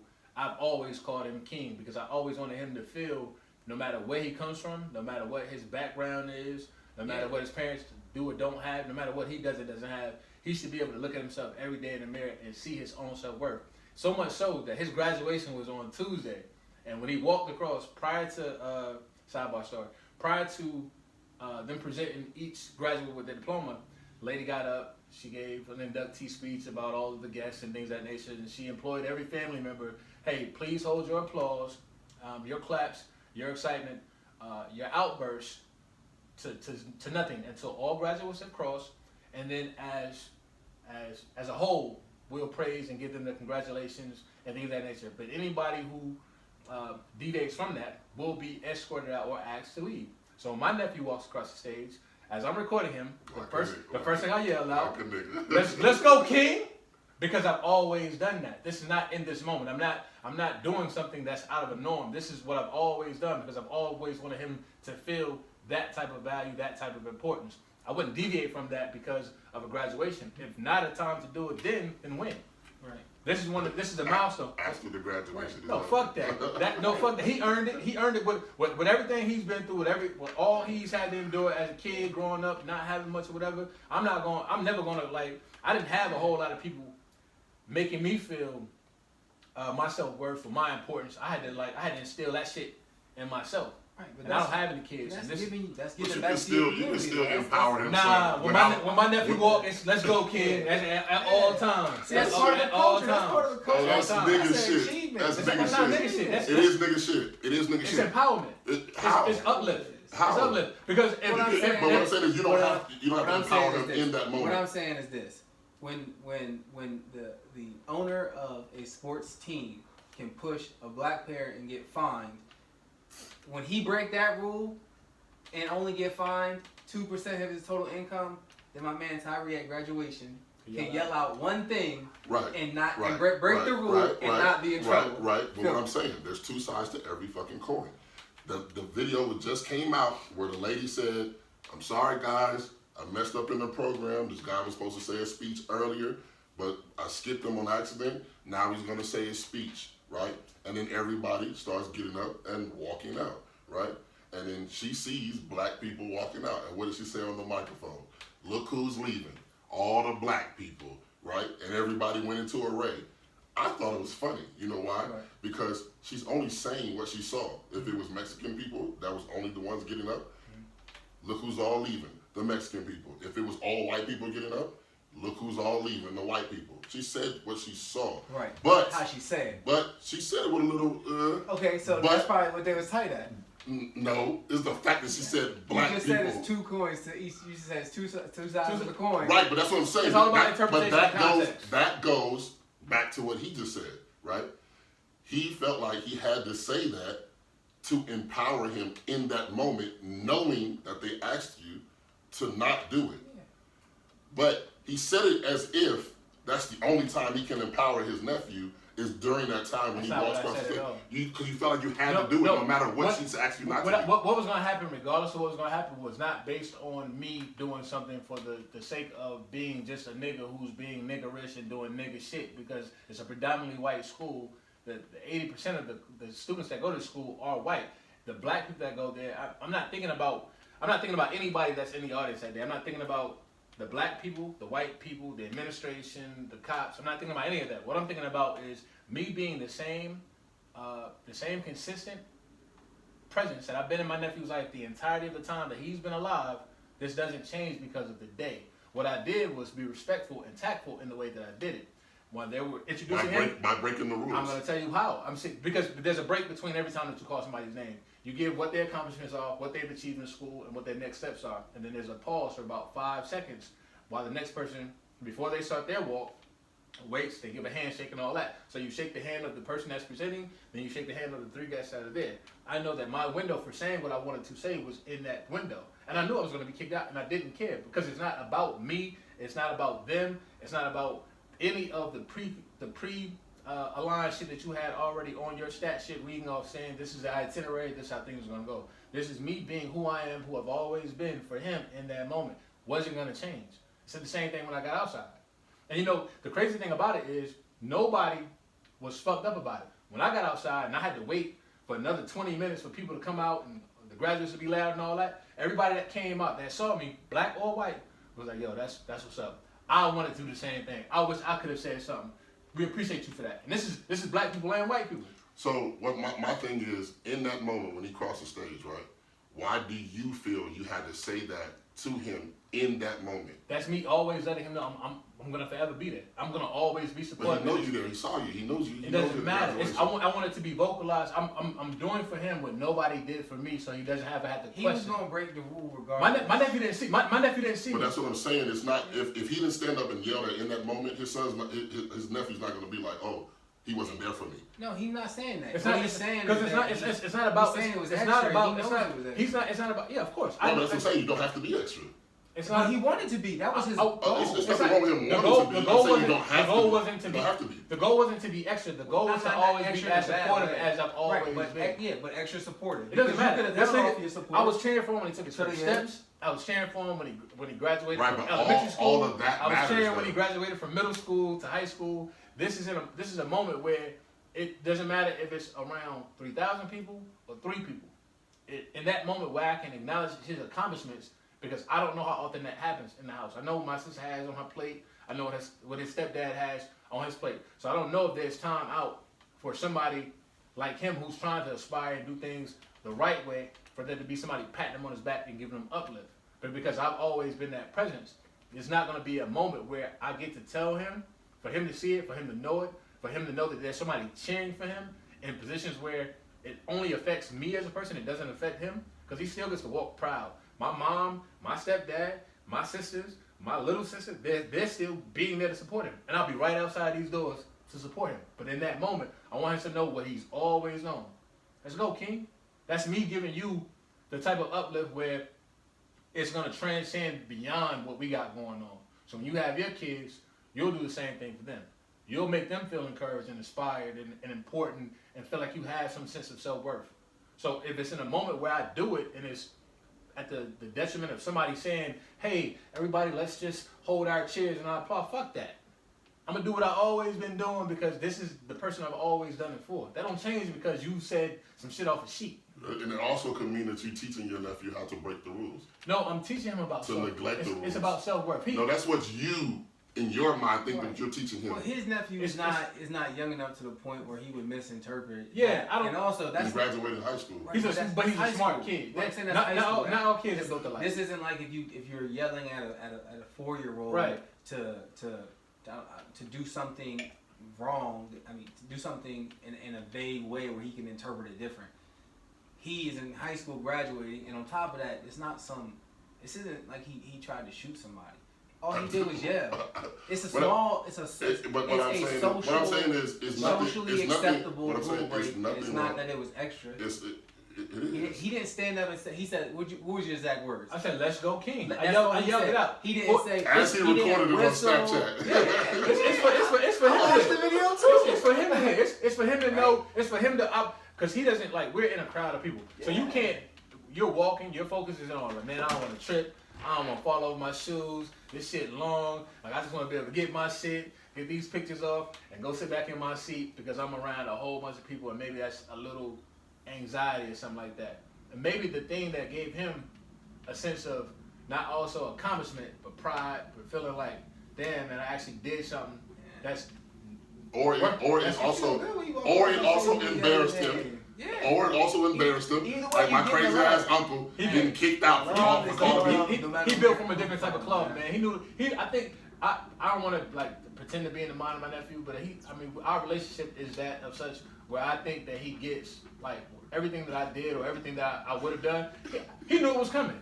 He might have been my own ass drunk uncle up there talking about. That's my other guy. He probably was stupid. No, when I saw him when he came out the doors, and it's all embraces, and I'm teary-eyed, I'm trying to fight back emotions and all that. It's like you rarely get to a point where you get to see something grow from like this to like. You told him how you felt? And yeah, of course, man. Like that, and that's outright. Yeah. Like, cause I don't hold that back. Like even when we text and we talk on the phone, like it's always about. I just want him to be a better version of me. I want him to still have a lot of the same things that are tangible, like education, being able to know your self-worth, not taking shit from nobody. But at the same time, I just want him to be less angry, less emotional about things, more logical about how he conducts himself because he deserves that. I didn't have a lot of people that were around me to groom me to a point where I could be a better version of myself had I known a lot of the same lessons that I didn't have to stumble into and shit. You know what I'm saying? Mm-hmm. So that's where that pride of like, yo, let's go, King. He got to get that.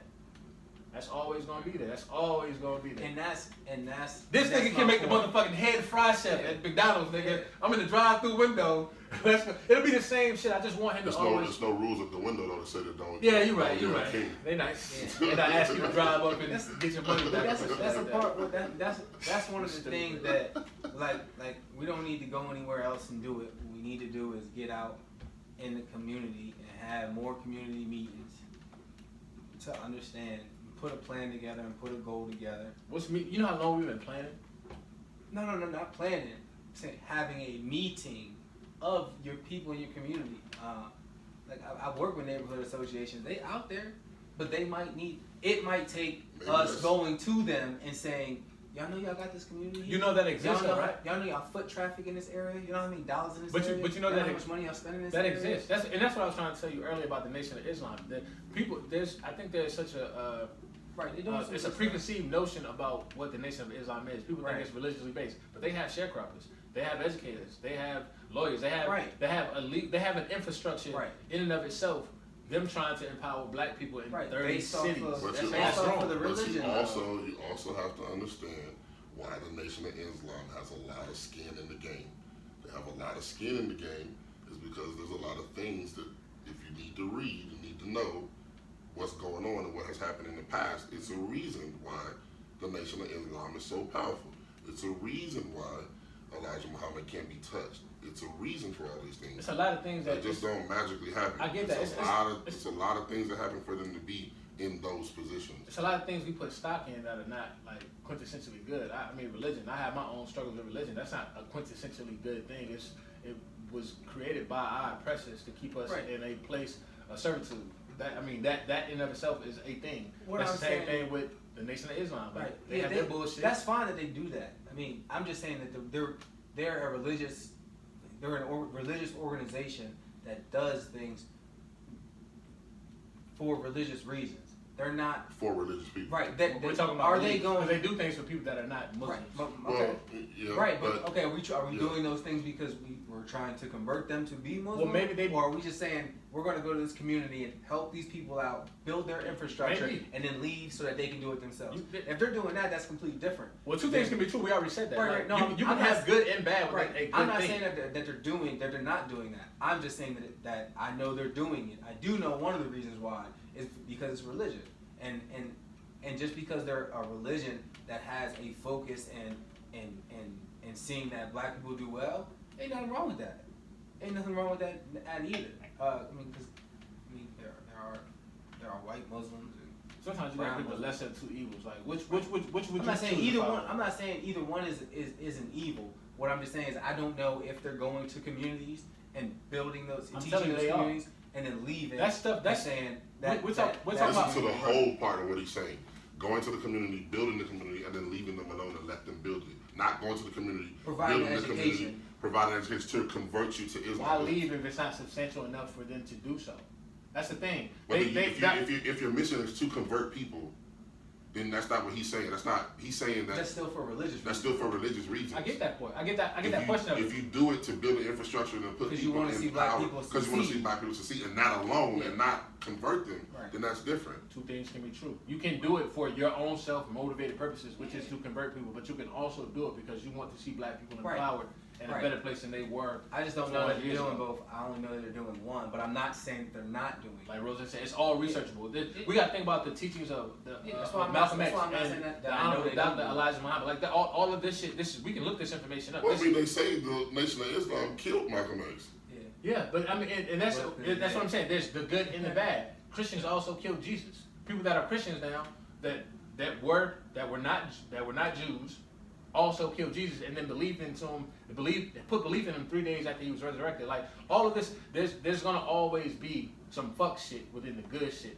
You have to pick and choose what bad versus good you gonna follow. I would rather follow something that's, and I'm not saying I'm about to convert to Islamic belief or Muslim religion or nothing like that. All I'm saying is, when I think about the things that are already happening in the world that seem to vote well for what we have going on, I don't see Christianity or assimilating into a white man's system being more prominent than what they're trying to put in place in the communities that they're already doing. They're still in these communities. Now, I don't have a dog in the race one way or the other. I mean, a lot of this shit still has to be determined on my own accord. I don't know what action or non-action I'm willing to do within the next 5, 10, 15 years.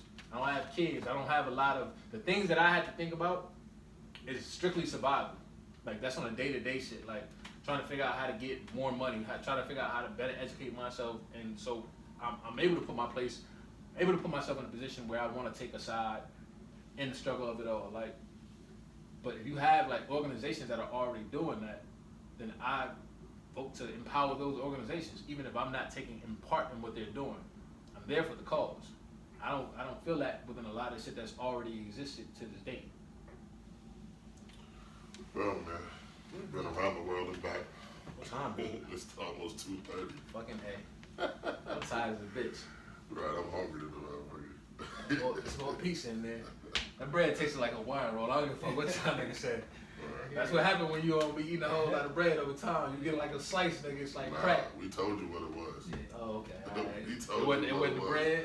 Nah, we told you what it was. Somebody helped the bread. Yeah. You just ain't had that bread in a long time. That kind of bread. Yo, so that's another. Papa John's is where it's at. That's another episode.